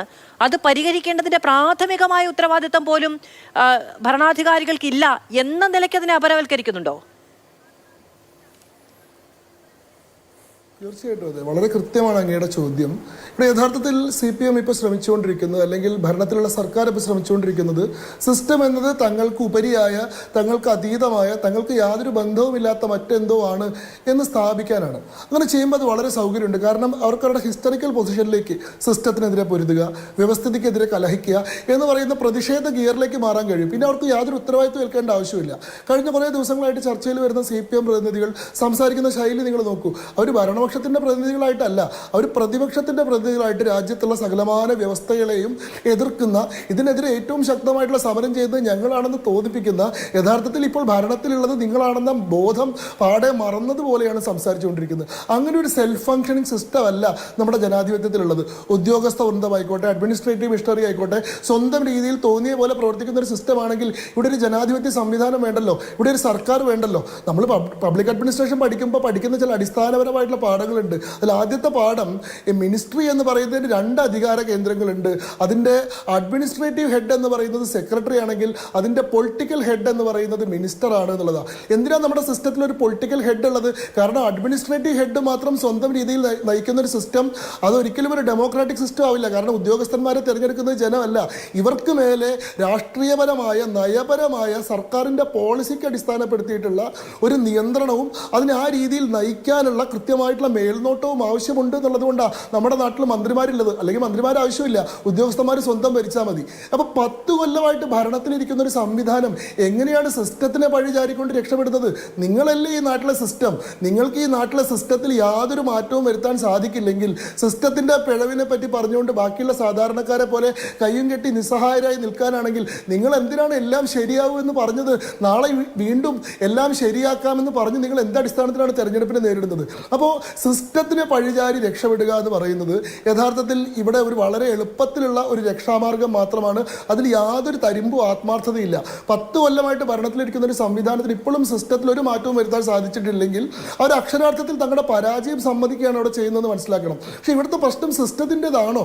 അതുകൂടി നമ്മൾ നോക്കേണ്ടതുണ്ട്. നോക്കൂ, സ്കൂളിൽ പഠിക്കാൻ പോയ കുട്ടി ക്ലാസ്സിൽ വെച്ച് പൊത്തിനുള്ളിലെ പാമ്പ് കടിച്ച് മരിക്കുന്നുണ്ടെങ്കിൽ, മീൻ പിടിക്കാൻ പോയിട്ടുള്ള കുട്ടി പന്നിക്കണിയിൽ വീണ് മരിക്കുന്നുണ്ടെങ്കിൽ, അല്ലെങ്കിൽ എന്താ പറയുക ഹോസ്പിറ്റലിൽ കൂട്ടിരിക്കാൻ പോയിട്ടുള്ള ഒരു അമ്മ കെട്ടിടം ഇടിഞ്ഞ് പൊളിഞ്ഞ് വീഴുന്നുണ്ടെങ്കിൽ അത് സിസ്റ്റത്തിൻ്റെ പ്രശ്നമല്ല. ഇവിടെ ഒരു സിസ്റ്റമേ ഇല്ലാത്തതിൻ്റെ പ്രശ്നമാണ്. കംപ്ലീറ്റ് ഡിസോർഡറാണ്, ക്യാവോസാണ്, അരാജകത്വമാണ് ഇവിടെ നിലനിൽക്കുന്നതെന്നാണ് അത് കാണിക്കുന്നത്. അതല്ലാതെ ഒഴിവാക്കാൻ കഴിയുമായിരുന്ന സാഹചര്യങ്ങൾ അങ്ങനെയൊക്കെ നമുക്ക് വേണമെങ്കിൽ ചില ന്യായങ്ങൾ പറയാം. എല്ലാ കാര്യങ്ങളും നമുക്ക് ഒഴിവാക്കാൻ കഴിയുന്നതല്ല, ചില കാര്യങ്ങൾ അൺഫോർസീനാണ്, ചിലതൊക്കെ സംഭവിക്കാം. പക്ഷേ ഇത് കൃത്യമായിട്ടുള്ള അനാസ്ഥയുടെ ഉൽപ്പന്നങ്ങളാണ്. ഒരു ആശുപത്രി കെട്ടിടം ഇടിഞ്ഞു പൊളിഞ്ഞ് വീഴുക എന്ന് പറയുന്ന അനാസ്ഥയാണ്. 100 കണക്കിന് കുട്ടികൾ പഠിക്കുന്ന സ്കൂളിൽ 4.5 മീറ്റർ നീളത്തിൽ വൈദ്യുതി കമ്പി വലിക്കുന്നുണ്ട്. അവിടെ സ്കൂളിലെ ബൈക്ക് ഷെഡ് അല്ലെങ്കിൽ സൈക്കിൾ ഷെഡ് ഉണ്ടാക്കിയിട്ടുള്ള ആ തകര ഷീറ്റ് മേഞ്ഞിട്ടുള്ള കെട്ടിടത്തിൻ്റെ 88 സെൻറ്റിമീറ്റർ ഉയരത്തിലൂടെയാണ് ആ ഇലക്ട്രിസിറ്റി ലൈൻ കടന്നു പോകുന്നതെന്ന് പറയുമ്പോൾ അത് സമ്പൂർണ്ണമായിട്ടുള്ള അനാസ്ഥയാണ്. ഇവിടെ ഒരാൾക്കും ഉത്തരവാദിത്തമില്ലാതെ എങ്ങനെയാണ് അങ്ങനെ ഒരു കുറ്റകൃത്യത്തിൽ നിന്ന് മാറി നിൽക്കാൻ സാധിക്കുക? 1 മീറ്ററെങ്കിലും ദൂരം ഉണ്ടായിരുന്നെങ്കിൽ നമുക്ക് മനസ്സിലാക്കായിരുന്നു. 88 സെൻറ്റിമീറ്റർ ആണ്. അവിടെ നിന്ന് തന്നെ തകര ഷീറ്റിലേക്ക് വൈദ്യുതി പാസ് ചെയ്യുമ്പോൾ കറണ്ട് പാസ് ചെയ്യാനുള്ള സാധ്യതയുണ്ട് എന്നുള്ളത് നമ്മൾ മനസ്സിലാക്കണം. അപ്പോൾ ഇവിടെ പ്രാഥമികമായിട്ട് സർക്കാരിന് കീഴിലുള്ള സംവിധാനങ്ങൾക്ക് ഉത്തരവാദിത്തമുണ്ട്. സർക്കാരിന് മാത്രമല്ല, പഞ്ചായത്തിനോട് കൃത്യമായിട്ടുള്ള ഉത്തരവാദിത്തമുണ്ട്. അത് ഈ എന്താ പറയുക പ്രതിപക്ഷത്തിരിക്കുന്ന കോൺഗ്രസ് നയിക്കുന്ന ഒരു പഞ്ചായത്ത് ആയതുകൊണ്ട് അതിനെയും പറയാണ്ട് പോകണമെന്ന് ഞാൻ വിചാരിക്കുന്നില്ല. ഇവിടെ 3 കാര്യങ്ങൾ പ്രധാനമായിട്ട് പരിഗണിക്കേണ്ടതുണ്ടെന്ന് ഞാൻ വിചാരിക്കുകയാണ്. ഒന്ന്, വൈദ്യുതി വകുപ്പിൻ്റെ വിദ്യാഭ്യാസ വകുപ്പിൻ്റെ ഭാഗത്ത് നിന്നുണ്ടായിട്ടുള്ള ഗുരുതരമായിട്ടുള്ള അനാസ്ഥ. അത് ശ്രദ്ധിക്കേണ്ടത് തന്നെയാണ്. ഇത്രയേറെ കുട്ടികൾ പഠിക്കുന്ന ഒരു സ്കൂളിൽ ഈ വൈദ്യുതി ലൈൻ അവിടെ മുന്നേ സ്ഥാപിച്ചിട്ടുള്ളതാണ്. 40 കൊല്ലം മുൻപ് സ്ഥാപിച്ചിട്ടുള്ളതാണ്. അവിടെയാണ് 8 കൊല്ലം മുൻപേ ഈ പറയുന്ന സൈക്കിൾ ഷെഡ് ഈ രീതിയിൽ നിർമ്മിക്കുന്നത്. ഇതുമായി ബന്ധപ്പെട്ട് AU എന്തുകൊണ്ട് പരിശോധന നടത്തിയില്ല? ഇതുമായി ബന്ധപ്പെട്ട് മാനേജ്മെൻറ്റ് എന്തുകൊണ്ട് ഇത്തരത്തിലുള്ളൊരു അതിസാഹസത്തിന് മുതിർന്നു? ഇവിടെ കുട്ടികൾ ഇത്തരത്തിൽ അപകടത്തിൽ പെടാനുള്ളൊരു സാധ്യതയുണ്ടെന്ന് അവരെന്തുകൊണ്ട് മുൻകൂട്ടി മനസ്സിലാക്കിയില്ല? അത് പ്രതിരോധിക്കാനുള്ള സംവിധാനങ്ങൾ ഉണ്ടാക്കിയില്ല എന്നുള്ളത് ആലോചിക്കേണ്ടതാണ്. ആ സ്കൂളിൻ്റെ പ്രധാനാധ്യാപികയെ സസ്പെൻഡ് ചെയ്തുകൊണ്ട് മാത്രം പരിഹരിക്കാവുന്ന ഒരു പ്രശ്നമല്ല അത്. മാനേജ്മെൻറ്റിന് CPM-ന്റെ നേതൃത്വത്തിലുള്ളൊരു മാനേജ്മെൻറ്റ് ആയതുകൊണ്ട് മാനേജ്മെൻറ്റ് ഈ കാര്യത്തിൽ അങ്ങനെ സ്കോട്ട് ഫ്രീ ആയി പോകുന്നതിന് ന്യായം മനസ്സിലാവില്ല. AU പോലെ അത് പരിശോധിക്കാൻ ഉത്തരവാദിത്തം ഉണ്ടായിരുന്ന സംവിധാനങ്ങൾ അത് ഒരു മിനിറ്റ് കൂടി ഞാൻ മുഴുവനൊന്ന് പറഞ്ഞ് അവസാനിപ്പിക്കുന്നവരെ കാത്തുന്നൂടെ. വൈദ്യുതി വകുപ്പിൻ്റെ ഭാഗത്ത് അതിൽ ഗുരുതരമായിട്ടുള്ള പെശക് ഉണ്ടായിട്ടുണ്ട്. അത് 2 ആഴ്ച മുമ്പ് അവിടെ അതിൻ്റെ പേരിൽ ജൂനിയർ അസിസ്റ്റന്റ് എഞ്ചിനീയർ അവിടെ പരിശോധിച്ചിട്ട് ഇവിടെ അപകടത്തിന് സാധ്യതയുണ്ടെന്ന് പറഞ്ഞതായിരുന്നു. അത് പറഞ്ഞതിന് ശേഷവും അത് നീക്കം ചെയ്യാനുള്ള ശ്രമങ്ങൾ നടത്തിയിട്ടില്ല. അവിടെ ഈ പറയുന്ന പരാതികൾ ഉണ്ടായിട്ട് പോലും അവിടെ പരിശോധിക്കാനുള്ള സാധ്യത ഉണ്ടായിട്ടുള്ള ഒരു കാര്യം നമ്മൾ ആലോചിക്കണം. നമ്മൾ ഈ സംസാരിച്ചുകൊണ്ടിരിക്കുന്ന വർഷത്തിൽ 205 ആളുകൾ വൈദ്യുതി അപകടം മൂലം മരിച്ചിട്ടുണ്ട്. ഷോക്കേറ്റ് മരിച്ചിട്ടുള്ള സംസ്ഥാനത്ത് ഇരുന്നിട്ടാണ് നമ്മൾ സംസാരിച്ചുകൊണ്ടിരിക്കുന്നത്. ഏതാനും മാസങ്ങൾക്ക് മുമ്പ് വരെ നിലമ്പൂർ തെരഞ്ഞെടുപ്പിന്റെ സമയത്താണ് ഇത്തരത്തിൽ അനധികൃതമായിട്ടുള്ള വൈദ്യുതി കമ്പികളിൽ തട്ടി ആളുകൾ മരിക്കുന്ന കാര്യം നമ്മൾ സംസാരിച്ച്. 3ാമത്തെ കാര്യം, ഈ പറയുന്ന ഷെഡിന് ഫിറ്റ്നസ് സർട്ടിഫിക്കറ്റ് കൊടുത്തിട്ടുള്ള മൈനാഗപ്പള്ളി പഞ്ചായത്ത് എന്ത് അടിസ്ഥാനത്തിലാണ് ഇങ്ങനെ ഒരു ഷെഡിന് ഈ മൈനാഗപ്പള്ളി പഞ്ചായത്ത് ഫിറ്റ്നസ് സർട്ടിഫിക്കറ്റ് കൊടുത്തത്? അവരെന്ത് പരിശോധന നടത്തിയതിൻ്റെ അടിസ്ഥാനത്തിലാണ് അവിടുത്തെ അസിസ്റ്റന്റ് എഞ്ചിനീയർ അത് പ്രവർത്തിക്കാൻ ക്ഷമമാണെന്ന് റിപ്പോർട്ട് കൊടുത്തതെന്നുള്ളത് കൂടി വ്യക്തമാക്കേണ്ട കാര്യമാണ്. അതേപോലെ ഗൗരവമാണ് ഈ സംഭവത്തോട് പിന്നീടുണ്ടായിട്ടുള്ള മന്ത്രിമാരുടെ പ്രതികരണങ്ങൾ. അടുത്ത ഘട്ടത്തിൽ അങ്ങേക്ക് ആ വിമർശനം ഉന്നയിക്കണമെന്ന് ഞാൻ അപേക്ഷിക്കുകയാണ്. ആദ്യഘട്ടമായതുകൊണ്ട് എല്ലാവരും പറഞ്ഞു തരട്ടെ എന്നാണ് വിചാരിച്ചത്. കുറച്ച് ദീർഘമായതുകൊണ്ട് ഞാൻ ഇടപെടുകയാണ്. അഡ്വക്കേറ്റ് ശങ്കുട്ടിദാസ്, ഞാൻ വരാം അങ്ങയിലേക്ക്. ശ്രീ ഉല്ലാസ് കോവൂർ, ഇന്നിപ്പോൾ ആ 3 ഫേസ് ലൈൻ അവിടെ നിന്ന് അഴിച്ചു മാറ്റുകയുണ്ടായി. അവിടെ സംഭവിക്കാനുള്ളതെല്ലാം സംഭവിച്ചതിന് ശേഷം ഒരു കുഞ്ഞിനെ ഓർത്ത് ആ നാടും കേരളവും ഒന്നാകെ ഇത്രമേൽ വേദനിച്ചതിന് ശേഷം ഈ സിസ്റ്റം ഉണർന്ന് പ്രവർത്തിച്ചിരിക്കുന്നു. ഈ സിസ്റ്റം ചെയ്യേണ്ടത് എന്താണോ അത് ചെയ്തിരിക്കുന്നു. അപകട കാരണമായ ആ വൈദ്യുതി ലൈൻ അവിടെ നിന്ന് അഴിച്ചു മാറ്റുക ഉണ്ടായി. ഇത്രയൊക്കെ വേണ്ടിയിരുന്നോ? ഇങ്ങനെ ഒന്ന് ചെയ്യേണ്ട കാര്യം, ഉത്തരവാദിത്തമുള്ള കാര്യം, ചെയ്യാൻ നിർദ്ദേശിക്കപ്പെട്ട കാര്യം ചെയ്തു തീർക്കാൻ ഇത്രയൊക്കെ ഉണ്ടാവണമായിരുന്നോ?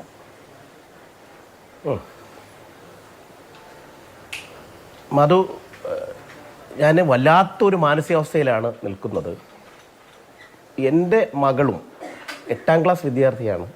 തൊട്ടടുത്ത സ്കൂളിൽ കോവൂർ UPS പഠിക്കുന്ന ഒരു കുട്ടിയുടെ പിതാവാണ് ഞാൻ.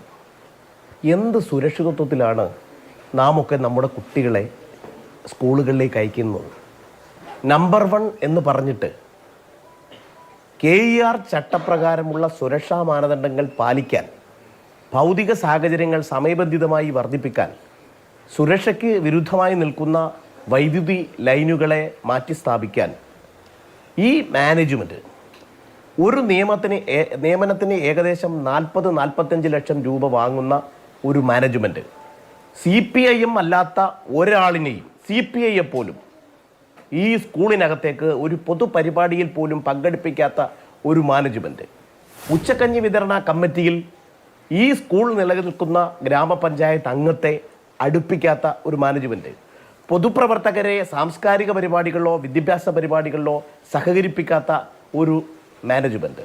ഈ മാനേജ്മെൻറ്റ് മൈനാഗപ്പള്ളി കിഴക്ക് ലോക്കൽ കമ്മിറ്റിയുടെ സെക്രട്ടറിയാണ് ഇതിൻ്റെ മാനേജർ. തേവലക്കർ നോർത്ത് ലോക്കൽ കമ്മിറ്റിയുടെ സെക്രട്ടറിയാണ് ഇതിൻ്റെ പ്രസിഡന്റ്. ഇതിനെ ലീഡ് ചെയ്യുന്നത് CPIMൻ്റെ സംസ്ഥാന കമ്മിറ്റി അംഗം മുൻ MP K. സോമപ്രസാദ്. ഇവർ 3 പേര് വിചാരിച്ചാൽ ഒരു കുഞ്ഞിൻ്റെ, ഒരു 13കാരൻ്റെ, ഒരു 8ാം ക്ലാസ്സുകാരൻ്റെ ജീവൻ തൊലച്ചിട്ട് വേണോ മാധു ഈ ലൈനൊന്ന് മാറ്റിക്കെട്ടാൻ? 9 വർഷമായി അധികാരത്തിൻ്റെ ഉന്മാദാവസ്ഥയിൽ നിൽക്കുന്ന ആളുകൾ അങ്ങേയറ്റം മുതൽ, ഇത് CPIMന് യാതൊരു ബന്ധവുമില്ലാത്ത മാനേജ്മെന്റ് ആണെന്ന് വിളിച്ചു പറഞ്ഞ ശ്രീ MV ഗോവിന്ദൻ മുതൽ താഴോട്ട് ഈ മാനേജർ വരെയുള്ള ആളുകളുടെ അദൃശ്യമായ സംരക്ഷണ കവചമുണ്ട് എന്ന ഉന്മാദത്തിൻ്റെ ആ അവസ്ഥയിൽ, ആ അധികാരത്തിൻ്റെ ഉന്മാദാവസ്ഥയിൽ ഭൗതിക സാഹചര്യങ്ങൾ വേണ്ട, സുരക്ഷിതത്വത്തിൻ്റെ മോണിറ്ററൈസ് വേണ്ട. ഇവിടെ ജൂലൈയിൽ നടന്ന സുരക്ഷാ അവലോകന മീറ്റിങ്ങിൻ്റെ റിപ്പോർട്ട് ഇവർ പുറത്തുവിടട്ടെ. 2 ദിവസങ്ങൾക്ക് മുമ്പല്ലേ KSEB പറഞ്ഞത് ഈ ലൈൻ ഒന്നുകിൽ ഇൻസുലേഷൻ ടേപ്പ് ചെയ്യുക, അതല്ലെങ്കിൽ നിങ്ങളിതിനെ മാറ്റി സ്ഥാപിക്കണം എന്ന നിർദ്ദേശം തേവലക്കര സബ് ഡിവിഷനിൽ നിന്നും AE അടക്കം 2 ഉദ്യോഗസ്ഥരടക്കം വളരെ സ്വകാര്യമായി ഞങ്ങളോടൊക്കെ സംസാരിച്ചതാണ്. ആ സുരക്ഷാ അവലോകന മീറ്റിങ്ങിൽ പറഞ്ഞത് പാടെ നിരാകരിക്കുകയല്ലേ ഈ പറയപ്പെടുന്ന CPIMൻ്റെ ഉത്തരവാദിത്തപ്പെട്ട നേതാക്കളായിട്ടുള്ള മാനേജർ അടക്കം, പ്രസിഡന്റ് അടക്കം, ഇതിനെ ലീഡ് ചെയ്യുന്ന ഏരിയ കമ്മിറ്റി അടക്കം. ഇവിടെ ഞാനൊരു ചിത്രം കാണിക്കാം. വളരെ നിസ്സഹായ അവസ്ഥയിലാണ് ഞങ്ങളൊക്കെ. കാരണം ഞങ്ങൾ എല്ലാവരും കൂടി ഒരു രാഷ്ട്രീയ വ്യത്യാസവും ഇല്ലാതെയാണ് ആ കുഞ്ഞിനെ, ഈ പൊന്നുമകനെ അതിൻ്റെ സംസ്കാര ചടങ്ങുകൾക്ക് നേതൃത്വം നൽകിയത്. അവിടെ ഒരു രാഷ്ട്രീയ വ്യത്യാസവും സങ്കുചിതമായ ആരും കാട്ടിയില്ല. അത്രത്തോളം മനുഷ്യത്വപരമായിട്ടാണ് ഈ നാട് ആ കുഞ്ഞുമകൻ, ആ പൊന്നോമനയ്ക്ക് ഇന്ന് യാത്രയയപ്പ് നൽകിയത്. കേരളത്തിലെ മുഴുവൻ മാധ്യമങ്ങളും അവിടെ ഉണ്ടായിരുന്നു. അതിലേക്കൊന്നും ഞങ്ങൾക്കൊരു രാഷ്ട്രീയ വ്യത്യാസവുമില്ല. പക്ഷേ ഇന്ന് ഈ ലൈൻ ഇവിടുന്ന് മാറ്റുമ്പോൾ ഇന്നലെ നടന്ന ഒരു ഫോട്ടോ മാധു ഒന്ന് കാണണ്ടേ? മാധു, ഇത് പ്രിയപ്പെട്ട മാധു, ഈ ഫോട്ടോ ഒന്ന് കാണൂ. ഇതെന്താണ്? സ്റ്റേഡിയത്തിൽ മാൻ ഓഫ് ദ മാച്ച് കിട്ടിയതിന് അവാർഡ് കൊടുക്കുന്ന ഫംഗ്ഷനാണോ? ദാരിദ്ര്യത്തെ, പട്ടിണിയെ സാമ്പത്തികം കൊണ്ട് അളക്കുന്ന ഒരു സർക്കാരായി, ആ സർക്കാരിൻ്റെ പ്രതിനിധികളായി, അതിനെ നയിക്കുന്നവരായി CPIMൻ്റെ നേതാക്കന്മാർ, ഭരണകക്ഷി MLA മാറുന്നതിൻ്റെ ഒരു ദയനീയമായ അശ്ലീല ചിത്രമല്ലേ മാധു ഇത്? ഈ വീട്ടിൽ ഇത്രയും ഞാൻ ശ്രീ NK പ്രേമചന്ദ്രൻ MPയുമായി ഈ വീട്ടിൽ ഞാൻ പോയിരുന്നു. അവിടെ അതിനകത്ത് നിന്ന് മുകളിലേക്ക് നോക്കിയാൽ ആകാശം കാണാം മാധു. ഭിത്തികൾ പൊട്ടിക്കീറി ആകാശം കാണാവുന്ന ഒരു വീട്ടിനുള്ളിലേക്ക് ഫോട്ടോഷൂട്ട് നടത്താൻ ഒരു മുൻ MPക്ക്, ഒരു CPIMൻ്റെ ഏരിയ സെക്രട്ടറിക്ക്, ഒരു MLAക്ക് അശ്ലീല ഫോട്ടോ എടുത്ത് ഫോട്ടോഷൂട്ട് നടത്തുന്ന ഒരു സമയമാണോ മാധു ഇത്? ഈ സർക്കാരിനെ നയിക്കുന്ന അധികാരത്തിന് ഉന്മാദമാണ്. ഇവിടെ പാവങ്ങളെ കേൾക്കാൻ, അവരുടെ സങ്കടങ്ങൾക്ക് കാതു കൊടുക്കാൻ കഴിയാത്ത ഒരു മുതലാളിത്ത അതിസമ്പന്ന ഗവൺമെന്റ് മാറിയപ്പോ അതിന്റെ താഴേക്ക് വരികയാണ്. ഇവിടെ ഞാൻ പറഞ്ഞല്ലോ, ഇവിടെ ഇന്ന് ഈ ചാനൽ ചർച്ച നടന്നുകൊണ്ടിരിക്കുമ്പോൾ തന്നെയാണ് ഇത് അഴിച്ചു മാറ്റുന്നത്. ഇത് 2 ദിവസം മുമ്പ് ഇത് പറഞ്ഞല്ലോ, ഇവിടെ ഗ്രാമപഞ്ചായത്തിന്റെ തലയിലേക്ക് ഇത് കെട്ടിവെക്കാനുള്ള ശ്രമങ്ങൾ നടത്തുന്നു. അവിടെ സങ്കുചിതമായ രാഷ്ട്രീയം പറയാനല്ല, പക്ഷേ അത് എയുമായി ബന്ധപ്പെട്ട് ഉണ്ടാകേണ്ട വിഷയങ്ങളാണ്. അത് ഏത് കാലത്താണ് ഫിറ്റ്നസ് കൊടുത്തത്? ഇവിടെ ഫിറ്റ്നസ് കൊടുക്കാനോ ഇവിടുത്തെ പൊതുപരിപാടികൾ പങ്കെടുക്കാനോ അല്ലെങ്കിൽ ഇവിടുത്തെ എന്തെങ്കിലും മറ്റ് വിദ്യാഭ്യാസ സെമിനാറിൽ പോലും പങ്കെടുക്കാൻ, ഉച്ചക്കഞ്ഞി വിതരണ കമ്മിറ്റിയിൽ ഇടപെടാൻ ഇതര രാഷ്ട്രീയക്കാരെ, ഞാൻ ഒന്ന് ക്ലിയർ കട്ടായി പറയാം, CPI-കാരെ പോലും അടുപ്പിക്കാത്തൊരു മാനേജ്മെന്റ്. പിന്നെ CPM ഇതര പാർട്ടിക്കാരെ അടുപ്പിക്കും. അവിടെ പോയിട്ട് ഇപ്പൊ എന്താ സോഷ്യൽ മീഡിയ വയ്യാത്തൊരു കുഞ്ഞാണ് മിഥുന്റെ പൊന്നണിയൻ എന്ന് പറയുന്നത്. ആ മകൻ വളർന്നും ആ കുടുംബത്തിന് തുണയാകും എന്ന് വിശ്വസിക്കുന്ന ഒരു കുടുംബത്തിന് നഷ്ടപ്പെട്ടതിന് ദാരിദ്ര്യത്തെ ചൂഷണം പണത്തിന്റെ തട്ടിൽ വെച്ച് തൂക്കാൻ കഴിയുന്ന ഒന്നുമില്ല. അവിടെ ഇനി അഥവാ കടന്നു പോവുകയാണെങ്കിൽ ആ വീടിനുള്ളിലേക്ക് കയറി താൽക്കാലിക സഹായമടക്കം കൈമാറുന്നുണ്ടെങ്കിൽ ഏറ്റവും രഹസ്യമായി അവരുടെ കയ്യിൽ വെച്ച് കൊടുക്കേണ്ടതിന് പകരം അദ്ദേഹം തന്നെ പറഞ്ഞതുപോലെ ഒരു പുരസ്കാരം നൽകുന്നത് പോലെ ഫോട്ടോയ്ക്ക് പോസ്റ്റ് ചെയ്ത് കൊടുക്കേണ്ട ഒന്നേ അതല്ല. വിവേചന ബുദ്ധി എന്ന് പറയുന്നത്, വിവേകം എന്ന് പറയുന്നതിനെ വില കൊടുത്ത് വാങ്ങാൻ കഴിയില്ല. 5 ലക്ഷം ഉറുവയുടെ ചെക്ക് കൊണ്ടു കൊടുത്തിട്ട്. ശരി, പിന്നെ വൈദ്യുതി വകുപ്പിനെ കുറിച്ച് അങ്ങ് പറഞ്ഞു. 2 ദിവസം മുമ്പ് വൈദ്യുതി വകുപ്പ് പറഞ്ഞു മാനേജ്മെന്റ് കണക്ക് കൂട്ടിയില്ല എന്നൊക്കെ. നമുക്ക് ഓർമ്മയുണ്ട്, വൈദ്യുതി കമ്പിയിലേക്ക് ഇത്തിരി പൊക്കത്തിൽ കൂടി പോയതിന് ആ ഒരു കർഷകന്റെ ജീവിത ഉപാധി അപ്പാടെ വെട്ടിക്കളഞ്ഞ KSB നമുക്ക് ഓർമ്മയുണ്ട്. അപ്പോ ആ നിലയ്ക്ക് അവിടെ അപകടകരമാണ് എന്ന് തോന്നിയാൽ ഒരു മാനേജ്മെന്റിനെയോ ഒരു സംവിധാനത്തെയോ മുഖവിലേക്ക് എടുക്കേണ്ടതില്ല KSBക്ക്. പക്ഷേ KSBക്ക് മറ്റൊരു കാര്യം കൂടിയുണ്ട്. അവിടുത്തെ സർവീസ് സംഘടന അടക്കമുള്ള ആളുകൾ അവരുടെ സമ്മർദ്ദ ശക്തി അതിനെയൊന്നും അതിജീവിച്ച് മുന്നോട്ട് പോകാൻ കഴിയാത്തതാണ്. അതുകൊണ്ടാണ് ഹെഡ് മിസ്ട്രസിന്റെ നടപടിയിലേക്ക് ചുരുങ്ങി നിൽക്കുന്നത്. മറ്റെവിടെ തൊട്ടാലും പൊള്ളും എന്നുള്ളത് കൊണ്ടാണ് ആ സംവിധാനം, സിസ്റ്റം അതിന് കുടപിടിക്കുകയും ചെയ്യുന്നത് തുടങ്ങിയ വിമർശനങ്ങൾ ഏറെയുമാണ്. ഞാൻ തിരികെ സ്വാഗതം ചർച്ചയിലേക്ക്. ശ്രീ SK സജീഷ്, ഒരു സമയത്ത് ലോക്കപ്പ് മരണങ്ങൾ വലിയ ചർച്ചയായ സമയത്താണെന്ന് തോന്നുന്നു. പഴയ സർക്കാരിന്റെ പ്രേതാവേശമുണ്ട് ചില ഉദ്യോഗസ്ഥർക്ക് എന്നൊരു പരാമർശം ഭരണാധികാരികൾ നടത്തിയത്, മുഖ്യമന്ത്രി തന്നെ അങ്ങനെ ഒരു പരാമർശം നടത്തിയത്. പോലീസിൽ സംഘബന്ധമുള്ളവരുണ്ട് എന്ന് വിളിച്ചു പറഞ്ഞത് LDF-ലെ തന്നെ ഒരു പ്രധാനപ്പെട്ട നേതാവായിരുന്നു. ഇതിപ്പോ കൊല്ലം 9 കഴിഞ്ഞിരിക്കുന്നു. ഒരൊറ്റ വർഷം തികച്ചില്ല അടുത്ത തെരഞ്ഞെടുപ്പിനെ നേരിടാൻ. ഇപ്പോൾ പാർട്ടി സെക്രട്ടറി ഇന്നലെ പറഞ്ഞത് അടുത്ത മെയ് വരെ ഇതുണ്ടാകും എന്നുള്ളതാണ്. അപ്പോൾ ഈ സിസ്റ്റം നന്നാക്കാൻ മറ്റാളുകൾ വരും എന്നാണോ, അതോ ഈ 9 വർഷം കഴിഞ്ഞിട്ട് നിലനിൽക്കുന്ന ഭൂതവും പ്രേതവും ഒക്കെ ഏതാണ് എന്ന തിരിച്ചറിവുണ്ടായിട്ടുണ്ടാകുമോ?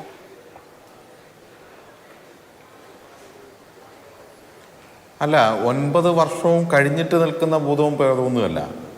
അതായത് പല രാഷ്ട്രീയവും അതുപോലെ തന്നെ ഈ ഗവൺമെന്റിനോട് വിരോധവും എല്ലാം വെച്ച് പുലർത്തുന്ന പലരും ഈ സിസ്റ്റത്തിനകത്തുണ്ട് എന്ന് നമുക്കറിയാമല്ലോ. അത് സർവകലാശാലയുടെ വൈസ് ചാൻസലർമാരെല്ലാം സ്വീകരിക്കുന്ന നിലപാട് പരിശോധിച്ചാൽ നമുക്കറിയില്ലേ. അവർ ഈ സിസ്റ്റത്തിനൊപ്പമാണോ പ്രവർത്തിക്കുന്നത്? കേരളത്തിലെ പൊതുവിദ്യാഭ്യാസം സംരക്ഷിക്കണം എന്നുള്ളതാണോ അവരുടെ നിലപാട്? അതവിടെ നിൽക്കട്ടെ. അതുകൊണ്ട് അത്തരത്തിൽ കാര്യങ്ങളെ കാണുന്നതിൽ അർത്ഥമൊന്നുമില്ല. പലരുമായ താല്പര്യങ്ങൾ വെച്ചുകൊണ്ട് ഇടപെടുന്ന ആളുകൾ ഉൾപ്പെടെ ഉണ്ടാകാം.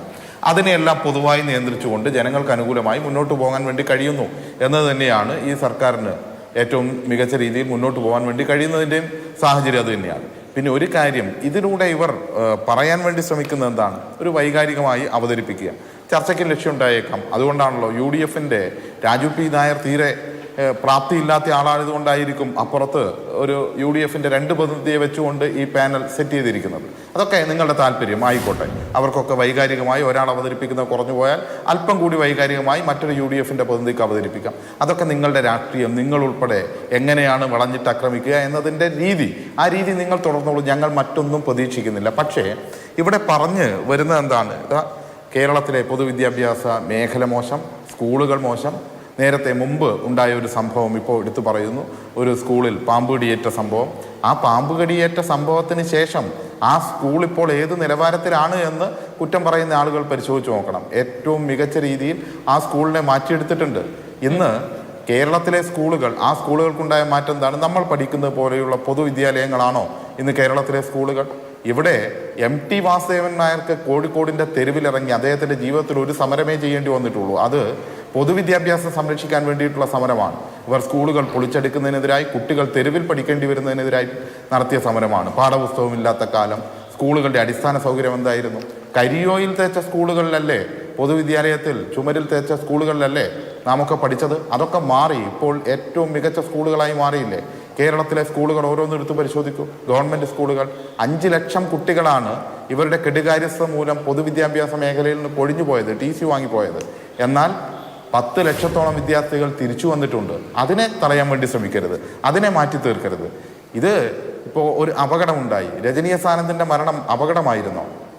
സംസ്ഥാന സർക്കാരിൻ്റെ ഈ സംവിധാനത്തിൻ്റെ മുകളിൽ കയറിയിരുന്ന്, സിസ്റ്റത്തിൻ്റെ മുകളിൽ കയറി നിന്നിട്ടല്ലേ എനിക്ക് ജീവിക്കാൻ വേണ്ടി പറ്റില്ല, ഈ സിസ്റ്റമാണ് എന്ന് പറഞ്ഞുകൊണ്ട് ആത്മഹത്യ ചെയ്തത്?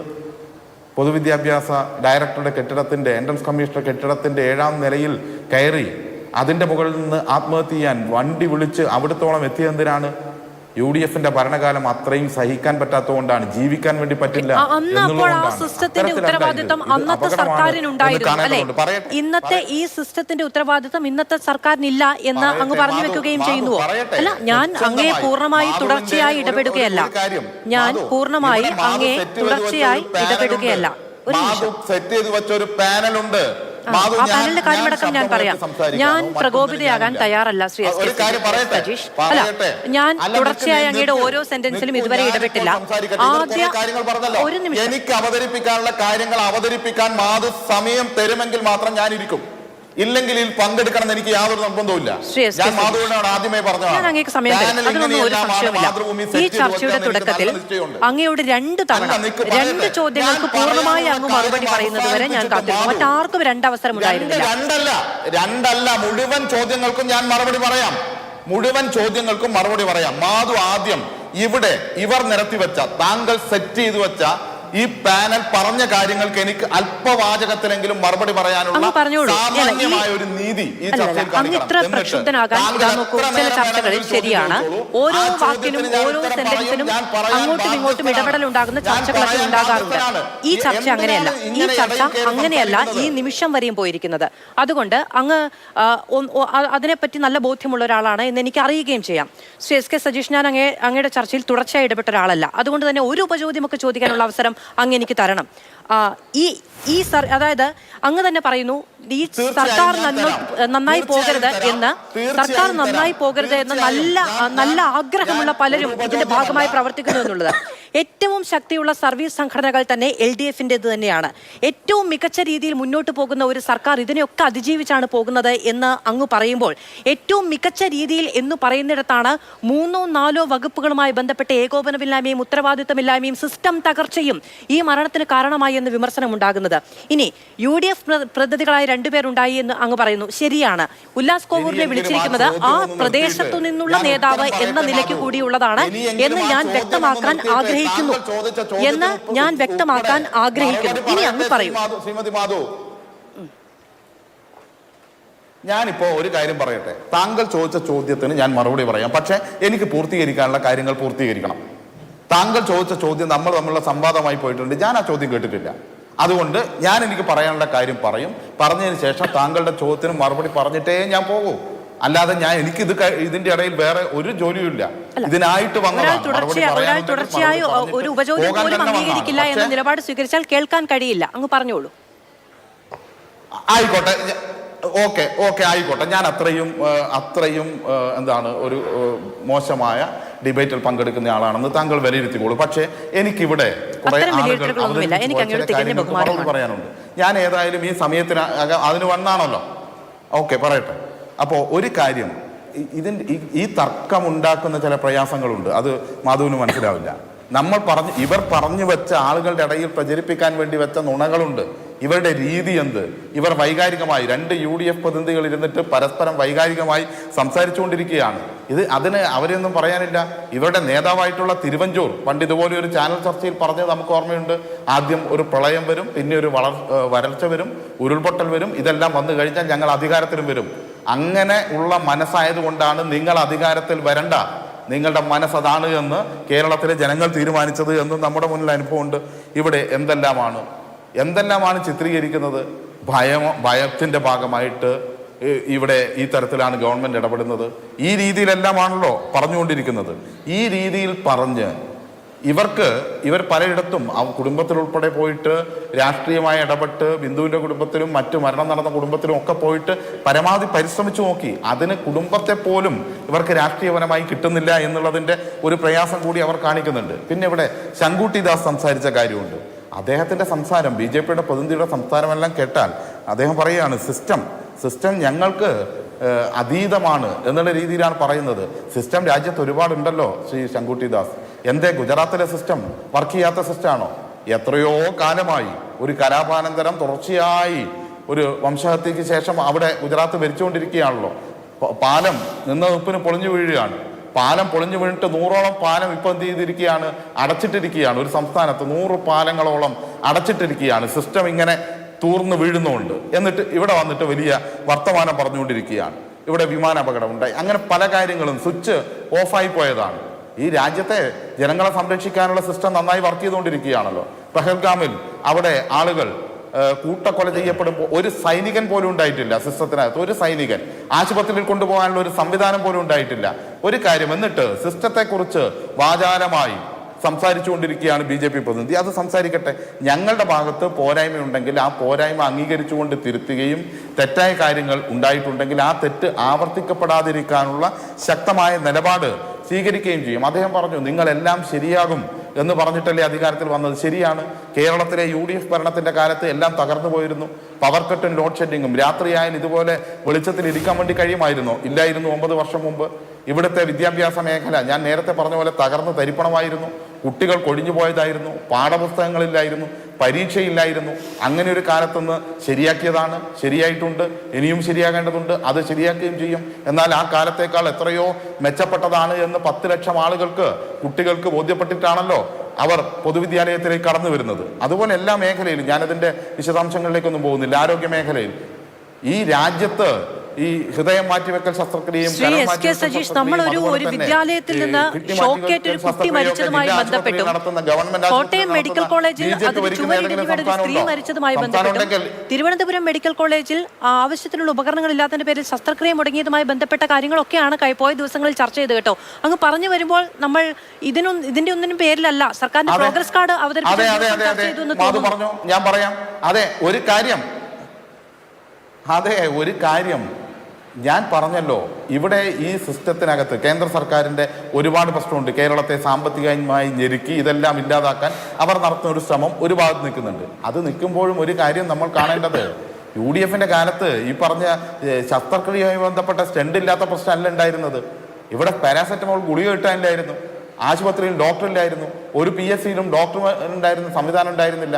അതാണ് FSCI 3 ഡോക്ടർമാരുടെ മുഴുവൻ സമയ സേവനം വന്നത്. 107 സ്ഥലത്താണ് ഇപ്പോൾ ഡയാലിസിസ് ചെയ്തുകൊണ്ടിരിക്കുന്നത്. 8 സ്ഥലത്താണ് UDFന്റെ കാലത്തുണ്ടായിരുന്നത്. ഞാനത് പറയുന്നില്ല, ഞാനതിന്റെ ഞാൻ ചോദിച്ച ചോദ്യത്തിന് എന്തായാലും അങ്ങ് മറുപടി പറയാൻ താല്പര്യപ്പെടുന്നില്ല എന്ന് ഞാൻ വിചാരിക്കുന്നു. അതുകൊണ്ടാണ് പറയേണ്ടി വരുന്നത്. അല്ല ഒറ്റ മിനിറ്റ് ഒരു കാര്യം, അവർക്ക് നിങ്ങൾ ഒരുക്കിയ പാനലിൽ നിർബാധമായ സമയം നിങ്ങൾ കൊടുത്തിട്ടുണ്ടല്ലോ. ഇല്ല, ഞാൻ അങ്ങേക്ക് നൽകിയ ഇത്രയും സമയം വേറെ ആർക്കും നൽകിയിട്ടില്ല. അത് 3 പേർ ഈ പാനലിൽ തന്നെ ഇത്തരം വിമർശനങ്ങൾ ഉന്നയിച്ചുകൊണ്ട് അങ്ങേക്ക് തന്നെയാണ് ഞാൻ സമയം തന്നിരിക്കുന്നത്. അതിൽ ശ്രീ SK സജീഷ് ആത്മാർത്ഥമായി അതൊന്ന് പരിശോധിച്ചാൽ അങ്ങേക്ക് പോലും അതിൽ എതിരഭിപ്രായം ഉണ്ടാകില്ല. അത് ഞാൻ പറഞ്ഞു ശ്രീ SK സജീഷ് ഉല്ലാസ് കോവൂരിനെ ആ മേഖലയിൽ നിന്നുള്ള ഒരു നേതാവ് എന്ന നിലയ്ക്കാണ്, കോൺഗ്രസിന്റെ 2 പേരെയല്ല, അദ്ദേഹം UDFന്റെ ഭാഗമായി പ്രവർത്തിക്കുന്ന ഒരാൾ തന്നെയാണ്. ഉല്ലാസ് കോവൂരിനെ ആ മേഖലയിൽ നിന്ന് പ്രവർത്തിക്കുന്ന ഒരാൾ എന്ന നിലയ്ക്കാണ് ഞാൻ വിളിച്ചു വരുത്തിയത്. ആ മേഖലയിൽ നിന്ന് കാര്യങ്ങൾ അറിയാവുന്ന ആളുകളെ കിട്ടാനില്ലേ ഞാൻ വിളിച്ചു വരണോ? ഞാൻ ശ്രീ SK സജീഷിനെ അല്ല ഈ ചർച്ചയിലേക്ക് ആദ്യം വിളിക്കുന്നത്, AKG സെന്ററിലേക്കാണ് വിളിക്കുന്നത്. അപ്പൊ അവിടെ നിന്ന് നൽകുന്ന ഒരാൾ എന്ന നിലയ്ക്കാണ് ഈ CPMന്റെ പ്രതിനിധിയായി ചർച്ചയിൽ ഒരാൾ പങ്കെടുക്കുന്നത്. അങ്ങനെ തന്നെയാണ്. 2 ആളെ തന്നോ? AKG സെന്ററിൽ ഒരാളെ തരാറുള്ളൂ. AKG സെന്ററിന് ഒരാളെ ചർച്ച കൊടുക്കാറുള്ളൂ. നിങ്ങൾക്ക് UDFന്റെ ഓഫീസിലേക്ക് രാവിലെ മുതൽ വൈകുന്നേരം വരെ ഒരാളാണ്. അദ്ദേഹത്തെ തുടക്കത്തിൽ ചർച്ചയ്ക്ക് വിളിക്കുകയും അവിടെ ഉണ്ടായിരുന്ന ഒരാളെ വേണമോ? അല്ല, മാധുവിന് അങ്ങനെ വേണമെങ്കിൽ അവിടെ സംഭവ സ്ഥലത്തുണ്ടായിരുന്ന ഒരാളെ വേണമോ? അതെന്താ ഞങ്ങളോട് ചോദിക്കാതെ? ഈ ചോദ്യം മാത്രമേ ഉള്ളൂ. തിരിച്ചു കേൾക്കാൻ വേണ്ടിയിട്ടുള്ള ചോദ്യമല്ലേ SK സജീഷ്? അല്ല, ഇത് തിരിച്ചു കേൾക്കാൻ വേണ്ടിയുള്ള ചോദ്യമല്ലേ, അതോ അങ്ങയുടെ ചോദ്യം മാത്രം കേൾക്കാൻ കാത്തിരിക്കുന്നവർക്കുള്ള വിരുന്നാണോ?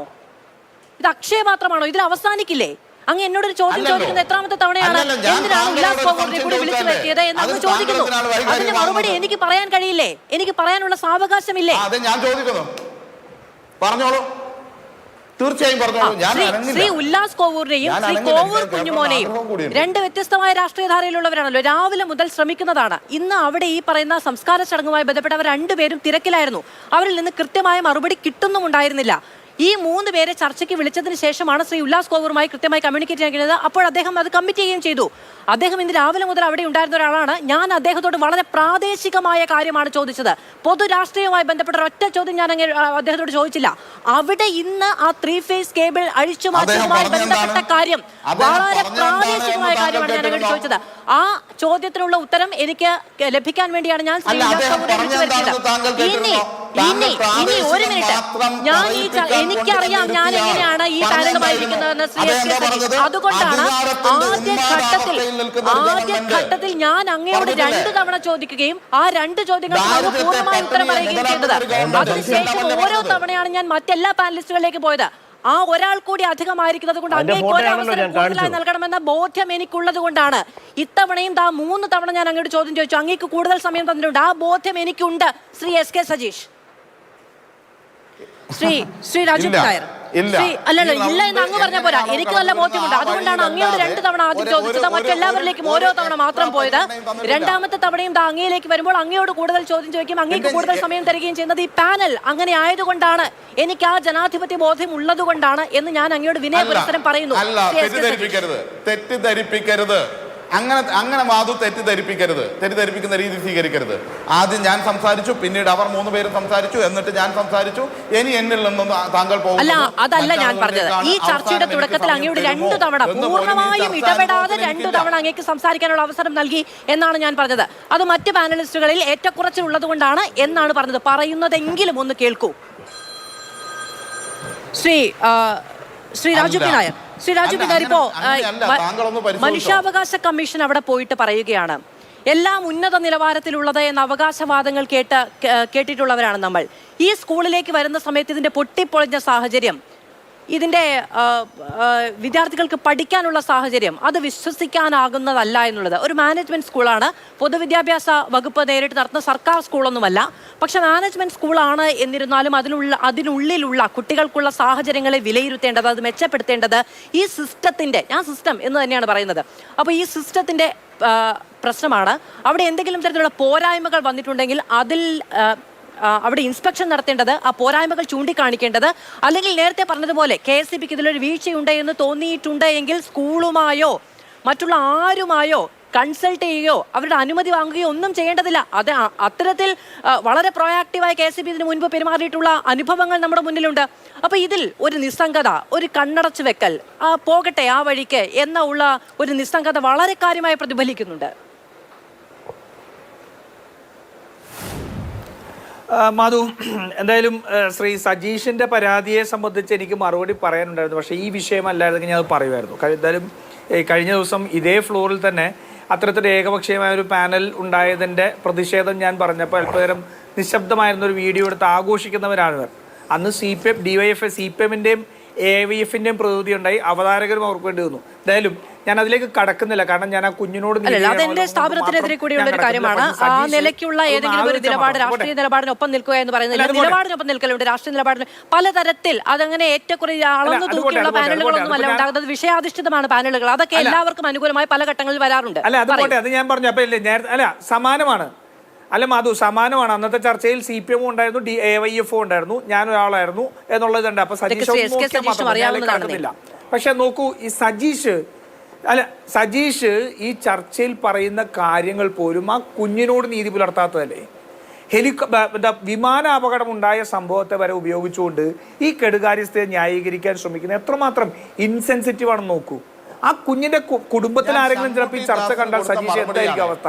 നമ്മളുടെയൊക്കെ, നിങ്ങളെ മാത്രമല്ല, ഒരു രാഷ്ട്രീയ പ്രവർത്തകൻ എന്നുള്ള രീതിയിൽ നമ്മുടെ ഉത്തരവാദിത്വം സംബന്ധിച്ച് നോക്കൂ മാധു, ഞാൻ ഇടപെടലേ മാധു, നോക്കൂ, ഇത് കേരളത്തിൽ മുഴുവൻ സംഭവിച്ചിരിക്കും. മാധുവിന് അറിയാലോ. ഒരു മിനിറ്റ്, താങ്കളുടെ ഒക്കെ ഒരു രീതി മനുഷ്യത്വരഹിതമായ എന്തും പറയുന്ന രീതി ശരിയല്ല. അത്രേ എനിക്ക് പറയാനുള്ളൂ. മനുഷ്യത്വരഹിതമായ എന്തും പ്രയോഗിക്കുന്ന നിങ്ങളോടൊപ്പം ഒക്കെ ഒരു വാചകം പറയാൻ മാനസിക പ്രയാസമുള്ള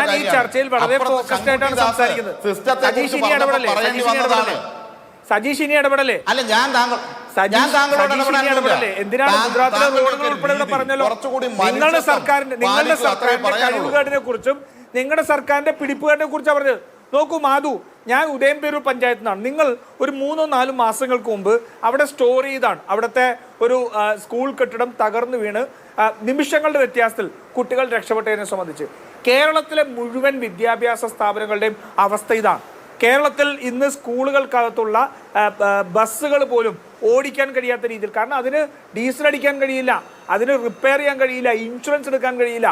മുഴുവൻ സ്കൂളുകളും ഇന്ന് സമീപവാസികളുടെയും നാട്ടുകാരുടെയും സഹായത്തോട് പോകുന്ന അവസ്ഥയാണ്. HM-മാർ ഹെഡ് മിസ്ട്രസ്മാർ ആ തസ്തിക വേണ്ട എന്ന് പറഞ്ഞ് എഴുതി കൊടുത്ത ചരിത്രം കൂടി നമ്മൾ കണ്ടതല്ലേ. എന്തായിരുന്നു കാരണം പൈസ കയ്യിൽ നിന്ന് എടുത്ത് ചെലവാക്കണം, അത് തിരിച്ചു കിട്ടുക പോലുമില്ല. സർക്കാർ സ്കൂളുകളിൽ ഇന്ന് HM-ന്റെ തസ്തിക ഏറ്റെടുക്കാൻ പോലും പേടിക്കുന്ന കാലത്തിലേക്ക് പോയിരിക്കുകയാണ്. ഒരു തരത്തിലുള്ള പ്രവർത്തനവും നടക്കാത്ത, ഫണ്ടുകൾ നൽകാതെ അതിനെയെല്ലാം കഴുത്ത് ഞെക്കി കൊല്ലുന്ന സാഹചര്യത്തിലേക്ക് പോയിക്കൊണ്ടിരിക്കുകയാണ്. എന്നിട്ട് ഇവിടെ നിന്ന് പൊതുവിദ്യാഭ്യാസ രംഗം സജീഷ 2022-23 94,693 കുട്ടികൾ കുറഞ്ഞുപോയി പൊതുവിദ്യാഭ്യാസ രംഗത്ത്. അതിൽ 1-ാം ക്ലാസ്സിലെ 10,600 ചില്ലാനും കുട്ടികൾ 1-ാം ക്ലാസ്സിൽ തന്നെ കുറവുണ്ടായി. നിങ്ങൾ വെറുതെ ഇരുന്നിട്ട് ഇങ്ങനെ കള്ളത്തരം മാത്രം പറയരുത്. കേരളത്തിലെ പൊതുവിദ്യാഭ്യാസ രംഗം ഏതോ 1-2 സ്കൂളൊക്കെ മെച്ചപ്പെട്ടതിന്റെ പേര് പറഞ്ഞുകൊണ്ട് കേരളത്തിലെ മുഴുവൻ സ്കൂളുകളുടെ ഓഡിറ്റിംഗ് നടത്തുക. അതാ പറഞ്ഞത്, നിങ്ങൾ ഒരു സുരക്ഷാ ഓഡിറ്റ് നടത്ത്. നിങ്ങൾക്ക് അത്രമാത്രം വിശ്വാസം ഉണ്ടെങ്കിൽ കേരളത്തിലെ മുഴുവൻ സർക്കാർ സ്കൂളുകളുടെയും സുരക്ഷാ ഓഡിറ്റ് നടത്താൻ നിങ്ങൾക്ക് എന്താ മടി? നിങ്ങളോട് ആവശ്യപ്പെട്ടതാണല്ലോ. രാഹുൽ ഗാന്ധി മുതൽ പ്രതിപക്ഷ നേതാവ് VD സതീശൻ മുതൽ ഒരു പ്രതിപക്ഷ പാർട്ടികൾ മുഴുവൻ നിങ്ങളോട് ആവശ്യപ്പെട്ടതല്ലേ?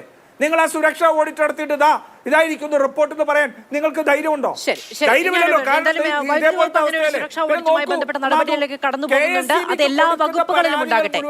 KSEB അറിയിക്കുന്ന കാര്യങ്ങൾ മുഴുവൻ അനാസ്ഥയാണ്. നോക്കൂ, എങ്ങനെയാണ് നിലമ്പൂര് അനന്തു മരിക്കുന്ന സാഹചര്യം ഉണ്ടായത്? KSEBക്ക് നേരിട്ട് പരാതി കൊടുത്തിരുന്നതാണ്, ഒരു നടപടി എടുത്തില്ല നമ്മൾ കണ്ടല്ലേ. എന്നിട്ട് അവർ രാഷ്ട്രീയം കാണുന്നില്ലെന്ന് ഒരു 15 വയസ്സുകാരനായിട്ടൊരു ചെറുപ്പ വിദ്യാർത്ഥി ഷോക്ക് അടിച്ച് ഈ സിസ്റ്റത്തിന്റെ പരാജയം കൊണ്ട് മരിച്ചപ്പോ അത് പ്രതിപക്ഷം ആസൂത്രണം ചെയ്ത് ഗൂഢാലോചന നടത്തിയെന്ന് പറഞ്ഞ മനുഷ്യത്വരഹിതമായിട്ട് നിലപാടെടുക്കുന്നവരാണിവർ. അഡ്വക്കേറ്റ് ശങ്കുട്ടിദാസ്, ഇപ്പോ കോട്ടയം മെഡിക്കൽ കോളേജുമായി ബന്ധപ്പെട്ട അപകടം ഉണ്ടാകുന്ന സമയത്ത് ബിന്ദു എന്ന വീട്ടമ്മ, അവരുടെ കുടുംബ സാഹചര്യങ്ങൾ, എത്രത്തോളം പരിമിതമായ സാഹചര്യങ്ങളും സാമ്പത്തികാവസ്ഥയുമാണ് അവർക്കുള്ളത് എന്നതടക്കമുള്ള കാര്യങ്ങൾ, ആ ചിത്രം കൂടി നമ്മുടെ വളരെ പ്രിവിലേജ്ഡ് ആയിട്ടുള്ള മനുഷ്യന്മാരുടെ മുന്നിലേക്ക് വരികയാണ്. കൊല്ലത്ത് അപകടം ഉണ്ടാകുന്ന സമയത്ത് ആ മിഥുൻ എന്ന് പറയുന്ന കുഞ്ഞിന്റെ വീട്, പരിസരം, നേരത്തെ ശ്രീ ഉല്ലാസ് കൗർ പറഞ്ഞതുപോലെ ഉള്ളിൽ കയറി മുകളിലേക്ക് നോക്കിയാൽ ആകാശം കാണാൻ കഴിയുന്ന തരത്തിലുള്ള പരിമിതമായ സാഹചര്യങ്ങൾ, നമ്മൾ വിചാരിക്കുന്നതും നമ്മൾ അഭിമാനിക്കുന്നതുമായ കാര്യങ്ങൾക്കപ്പുറത്തുള്ള യാഥാർത്ഥ്യബോധം കൂടെയാണ്. ഇരയാകുന്ന ആളുകൾ സിസ്റ്റത്തെ കൂടുതലായി ആശ്രയിക്കുന്നവരാണ്. സിസ്റ്റത്തെ കൂടുതലായി ആശ്രയിക്കുന്നത് പരിമിതികൾ കൂടുതലായി വേട്ടയാടുന്നവർ കൂടിയാണ്. അപ്പോൾ ഏറ്റവും അടിസ്ഥാന വർഗത്തിലുള്ള മനുഷ്യരാണ് ഇരയാകുന്നത്, സിസ്റ്റത്തിന്റെ ഇരകളാകുന്നത്. തീർച്ചയായിട്ടും അതെ. അതുകൊണ്ടാണ് ഈ സിസ്റ്റത്തെ പഴിചാരിയിട്ടുള്ള ന്യായീകരണങ്ങൾക്കൊന്നും ഏറ്റവും അടിസ്ഥാനപരമായ രാഷ്ട്രീയത്തിൽ വേണ്ട മാനവികതയുടെ മൂല്യമില്ല എന്ന് പറയേണ്ടി വരുന്നത്. നമുക്ക് ഈ ഒരു സംവിധാനം എപ്പോഴാണ് സിസ്റ്റം ആവുന്നത്, എപ്പോഴാണ് സർക്കാർ ആവുന്നത്, ആ കാര്യത്തിലൊരു വ്യക്തത ഇവരാദ്യം കൊണ്ടുവരണം. ഇപ്പോൾ സ്കൂളിൽ വെച്ച്, ക്ലാസ് മുറിയിൽ വെച്ച് ഒരു പാമ്പ് കടിച്ച് കുട്ടി മരിക്കുമ്പോൾ അത് സിസ്റ്റത്തിൻ്റെ അനാസ്ഥയാണ്. പക്ഷേ ഇപ്പോൾ നിങ്ങൾ ആ സ്കൂളിലേക്ക് നോക്കൂ, ആ സ്കൂൾ വളരെ മെച്ചപ്പെട്ടൊരു സ്കൂളായിട്ടുണ്ട്. അത് സർക്കാരിൻ്റെ നേട്ടമാണ്. കഴിഞ്ഞ ദിവസം വരെ കേരളം ലോകത്തിന് മുന്നിൽ പ്രദർശിപ്പിക്കുന്ന ഉന്നത നിലവാരത്തിലുള്ള, ലോക നിലവാരത്തിലുള്ള സർക്കാർ സ്കൂളുകളുടെ ഒന്നായിരുന്നു തേവലക്കര ബോയ്സ് സ്കൂൾ. ഇന്ന് ആ സ്കൂളിൽ ഒരു അപകടം ഉണ്ടായപ്പോൾ ആ അപകടം സിസ്റ്റത്തിൻ്റെ അപകടമായി. അതായത് നേട്ടങ്ങൾ മുഴുവൻ അവകാശപ്പെടുന്ന ഒരു സർക്കാർ ഇവിടെയുണ്ട്, കോട്ടങ്ങൾ മുഴുവൻ സിസ്റ്റത്തിൻ്റെതാവുന്നു എന്നുള്ളതാണ്. ഇത് തീർത്തും വഞ്ചനാപരമായിട്ടുള്ളൊരു നിലപാടാണ്. ഏറ്റവും ചുരുങ്ങിയത് ഈ സിസ്റ്റത്തിനെതിരെയുള്ള വിമർശനത്തിലെങ്കിലും നിങ്ങൾക്ക് ആത്മാർത്ഥത വേണം. നിങ്ങൾ ആ സിസ്റ്റത്തെ 100% തുറന്ന് എതിർക്കാൻ തയ്യാറാവണം. അതിനിടയിൽ പോലും നിങ്ങളെ ന്യായീകരിച്ചുകൊണ്ടിരിക്കുക ചെയ്യുന്നത്. ഇത് സിസ്റ്റത്തിൻ്റെ പിശകാണെങ്കിൽ എന്തിനാണ് മന്ത്രി ചിഞ്ചുറാണി ആ കുട്ടിയെ പഴി പറയുന്നത്? അധ്യാപകരുടെ കുഴപ്പമല്ല, അധികൃതരുടെ കുഴപ്പമല്ല, സഹപാഠികൾ പറഞ്ഞതുപോലും കേൾക്കാതെ അവിടേക്ക് വലിഞ്ഞു കയറിയിട്ടാണ് ആ മരണം വിളിച്ചു വരുത്തിയത്. വലിഞ്ഞു കയറി എന്നാണ് മന്ത്രി ഉപയോഗിച്ചിട്ടുള്ള ശബ്ദം. എന്തിനാണ് നിങ്ങൾ ഇതൊരു സിസ്റ്റത്തിൻ്റെ പിശകാണെങ്കിൽ ആ കുട്ടിയെ പഴിക്കാതെ നിൽക്കുന്നത് എന്തിനാണ്? ഇന്ന് വിദ്യാഭ്യാസ മന്ത്രിയായിട്ടുള്ള ശിവൻകുട്ടി മാധ്യമങ്ങളോട് സംസാരിച്ച് നിങ്ങൾ കേൾക്കണം. ആ കുട്ടിയുടെ കുടുംബത്തിന് പോക്കറ്റ് മണി കൊടുത്തു എന്നാണ് അദ്ദേഹം ശബ്ദമാക്കിയത്. അതായത് ഈ പ്രശ്നത്തിനെതിരെ നടക്കുന്ന സമരങ്ങളെ, വിമർശനങ്ങളെ പരിഹസിക്കുകയാണ് അദ്ദേഹം ചെയ്യുന്നത്. സിസ്റ്റത്തിൻ്റെതാണ് പ്രശ്നമെങ്കിൽ ആ വിമർശനത്തോട്, ആ സമരത്തിനോട് CPM എന്താ പ്രശ്നം? ഇത്തരത്തിൽ വികലമായിട്ടുള്ള തെറ്റായിട്ടുള്ള സിസ്റ്റത്തിനെതിരെയുള്ള സമരങ്ങളെ പ്രോത്സാഹിപ്പിക്കുകയല്ലേ ഇവർ വേണ്ടത്? പക്ഷെ മന്ത്രി പറയുന്നത് ഈ സമരക്കാർ 1 രൂപയുടെ ഉപകാരം പോലും ഈ കുടുംബത്തിന് ചെയ്യുന്നില്ല. ഞങ്ങൾ ആ ഡിപ്പാർട്ട്മെന്റ് 5 ലക്ഷം കൊടുത്തു, ഈ ഡിപ്പാർട്ട്മെന്റ് 10 ലക്ഷം കൊടുത്തു, ഇനി ഒരു 3 ലക്ഷം രൂപ പോക്കറ്റ് മണി കൊടുക്കുന്നുണ്ട്. ഈ സമരം ചെയ്യുന്ന ആരെങ്കിലും 1 ഉറുപ്പിയെങ്കിലും കൊടുത്തിട്ടുണ്ടോ? അപ്പോൾ പണം കൊടുക്കാനുള്ള ശേഷിയാണോ ഒരു വിഷയത്തോട് എടുക്കുന്ന സമീപനത്തിന്റെ ഒരു മാനദണ്ഡം എന്ന് പറയുന്നത്? നിങ്ങൾക്ക് കൂടുതൽ പൈസയുള്ള ആളുകൾക്ക് കൂടുതൽ പൈസ കൊടുത്തു കഴിഞ്ഞാൽ എല്ലാ പ്രതിഷേധങ്ങളും ഇല്ലാതാക്കാൻ സാധിക്കുന്ന ഒരു വ്യവസ്ഥയാണ് ഇവിടെ നിൽക്കുന്നത്. ഇന്ന് മുഖ്യമന്ത്രിയോട് ഇതിനെപ്പറ്റി ചോദ്യം ചോദിച്ച സമയത്ത് മുഖ്യമന്ത്രി ആ പ്രശ്നത്തെ അഡ്രസ്സ് ചെയ്യാൻ പോലും തയ്യാറായില്ല എന്നുള്ളതാണ്. മാധ്യമങ്ങൾ ഈ പറയുന്ന പോലെ സ്കൂളിൽ കുട്ടി ഷോക്കേറ്റ് മരിച്ച സംഭവവുമായി ബന്ധപ്പെട്ട് CM-ന്റെ പ്രതികരണം ചോദിക്കുമ്പോൾ ഉവ്വ എന്ന് 2 വാക്ക് പറഞ്ഞിട്ട് മാധ്യമങ്ങളെ പരിഹസിച്ചുകൊണ്ട് എണീറ്റ് പോവാണ് അദ്ദേഹം ചെയ്തത്. അപ്പോൾ ഇത് സിസ്റ്റത്തിന്റെ പ്രശ്നമല്ലെന്നും ഇത് തങ്ങളുടെ തന്നെ പിടിപ്പുകേടിന്റെ പ്രശ്നമാണെന്നും ആ പ്രശ്നം വരുന്ന സമയത്ത് മാത്രം അതിനെ പഴി ചാരാനുള്ള ഒരു സങ്കേതം മാത്രമാണ് ഈ സിസ്റ്റം എന്ന പ്രയോഗമെന്നും ഇതിന്റെ എല്ലാ നേട്ടങ്ങളുടെയും എല്ലാ മെച്ചങ്ങളുടെയും എല്ലാ ഗുണങ്ങളുടെയും പേരെടുക്കുന്നതും അത് പറഞ്ഞുകൊണ്ട് ആളുകൾക്ക് മുന്നിൽ ഞെളിയുന്നതും ഒക്കെ തങ്ങളാണെന്നും അവർക്ക് നല്ല കൃത്യമായിട്ടുള്ള ബോധ്യമുണ്ട്. ഇപ്പൊ ഈ ചർച്ചയിൽ ശ്രീ സതീഷ് എന്താ പറഞ്ഞത്? നിങ്ങൾ ഗുജറാത്തിലുള്ള ഇപ്പോ ഈ സ്കൂളിന്റെ പരിമിതാവസ്ഥ, ഈ സ്കൂളിന്റെ പ്രശ്നങ്ങൾ, പരിമിതി, സമയമില്ലാത്തതുകൊണ്ടാണ് ശങ്കുവിനോട് ക്ഷമിക്കണം, ഇതെല്ലാം നമുക്ക് മനസ്സിലായിരിക്കുന്നു. ഈ തരത്തിൽ വീണ്ടും അവിടെ പ്രവർത്തനം തുടരുക എന്നുള്ളതാണ് മനുഷ്യാവകാശ കമ്മീഷൻ അടക്കം ഞെട്ടൽ രേഖപ്പെടുത്തിയ പരിമിത സാഹചര്യങ്ങൾ. അതങ്ങനെ തന്നെ തുടർന്നു പോവുക എന്നുള്ളതാണ്. ഞാൻ വരാം.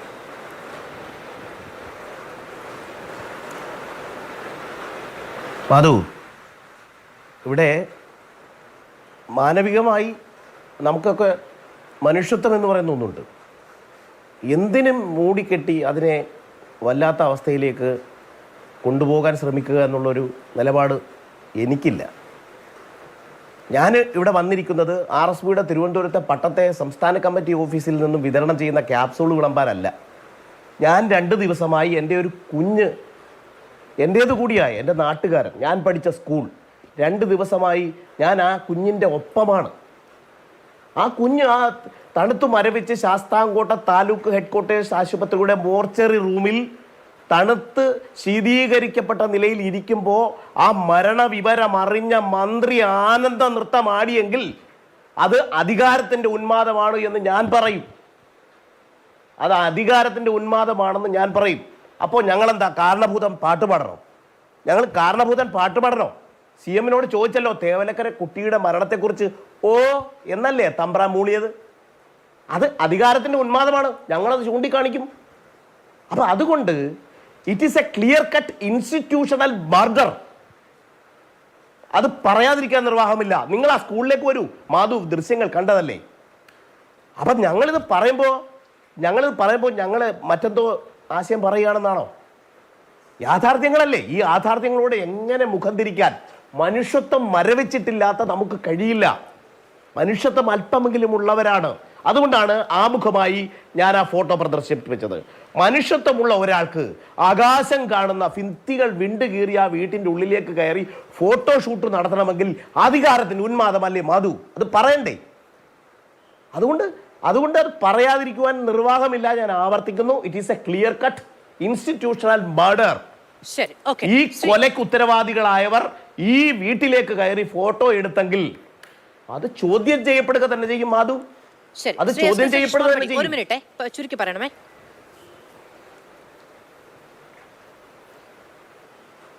മാധു, എനിക്ക് സംസാരിക്കാമോ? അങ്ങയുടെ ഊഴമാണ്. അങ്ങയുടെ ഊഴമല്ല, അങ്ങേക്ക് നൽകുന്ന അധിക സമയം. ഓക്കെ, ഒരു കാര്യം ഞാൻ പറഞ്ഞല്ലോ. ഞാൻ പറഞ്ഞത് ഇത്ര മാത്രമേ ഉള്ളൂ. കാരണം ഇപ്പോൾ അദ്ദേഹം അവതരിപ്പിക്കുന്ന രീതിയും അതിവൈകാരികമായി മറ്റുള്ളവരെയെല്ലാം ഒരു മാനവികതയും ഇല്ലാത്ത മനുഷ്യത്വവും ഇല്ലാത്ത ആളായി ചിത്രീകരിക്കാൻ വേണ്ടിയെല്ലാമുള്ള രാഷ്ട്രീയ ശ്രമമാണ് നടത്തിക്കൊണ്ടിരിക്കുന്നത്. അതിനുവേണ്ടി അവർ പറയുന്ന ചർച്ചയിൽ ചില കാര്യങ്ങൾ ഉന്നയിക്കുമ്പോൾ അതിന് മറുപടി പറയേണ്ടി വരും. രാഹുൽ ഗാന്ധിയൊക്കെ കോട്ടിയാണ് പൊതുവിദ്യാഭ്യാസം ഉന്നയിക്കാൻ സൂചിപ്പിക്കാൻ വേണ്ടി. അമേഠി എന്ന് പറയുന്ന, റായ്ബറി എന്ന് പറയുന്ന ആ പ്രദേശത്തൊക്കെ പോറ്റിങ്ങോട്ട് വന്നല്ലോ. അവിടെയൊക്കെ ഇതുപോലെയുള്ള ഒരൊറ്റ സ്കൂള് ആദ്യം ഉണ്ടാക്കാൻ വേണ്ടി അദ്ദേഹം പിന്നെ അതുപോലെ അല്ല ഞങ്ങൾ അല്ല പറയട്ടെ, ഇത് ശരിയല്ല. പറയട്ടെ, നിക്ക് പിന്നെ നിൽക്ക് താങ്കൾ പറഞ്ഞപ്പോൾ ഞാൻ ഇടപെടാതിരുന്ന എന്താണ് പറയാനുള്ള പറയണം എന്നുള്ളതുകൊണ്ടാണ്. ധർമ്മസ്ഥലം ഉൾപ്പെടെയുള്ള വിഷയങ്ങളിൽ പിഞ്ചു കുഞ്ഞുങ്ങളെ ബലാത്സംഗം ചെയ്ത് കൊന്നതിനെ പറ്റിയൊന്നും ഒറ്റ അക്ഷരം മിണ്ടാൻ ഈ രാഹുൽ ഗാന്ധി ഒന്നുമില്ല. അവരെവിടെയും ഒരു ശബ്ദം ഉണ്ടാക്കാറില്ല. അവരിവിടെ മാത്രം വന്ന് നിങ്ങളുടെ രീതിക്കനുസരിച്ച് അല്ല ഒരു കാര്യം പറയട്ടെ മരണം നിങ്ങൾ ഉന്നയിച്ച വിഷയങ്ങൾ കൂടിയാണ് പറയേണ്ടത്. അല്ല ഒരു കാര്യം, നിങ്ങൾ അതിന്റെ ഇടയിൽ അതല്ലാതെ വെറുതെ നിങ്ങൾ ഭരിക്കുന്ന പഞ്ചായത്ത് എന്തുകൊണ്ട് നടപടിയെടുത്തില്ല അതുകൂടി പറയേ. ഫിറ്റ്നസ് കൊടുത്തത് നിങ്ങൾ ഭരിക്കുന്ന പഞ്ചായത്തല്ല. ഞാൻ ഇത്രയേറെ പറഞ്ഞിട്ടില്ലല്ലോ. നിങ്ങൾ ഭരിക്കുന്ന പഞ്ചായത്ത് ഫിറ്റ്നസ് കൊടുത്ത വകുപ്പിലാണ്. കുറിച്ച് പറഞ്ഞല്ലോ. നിങ്ങൾ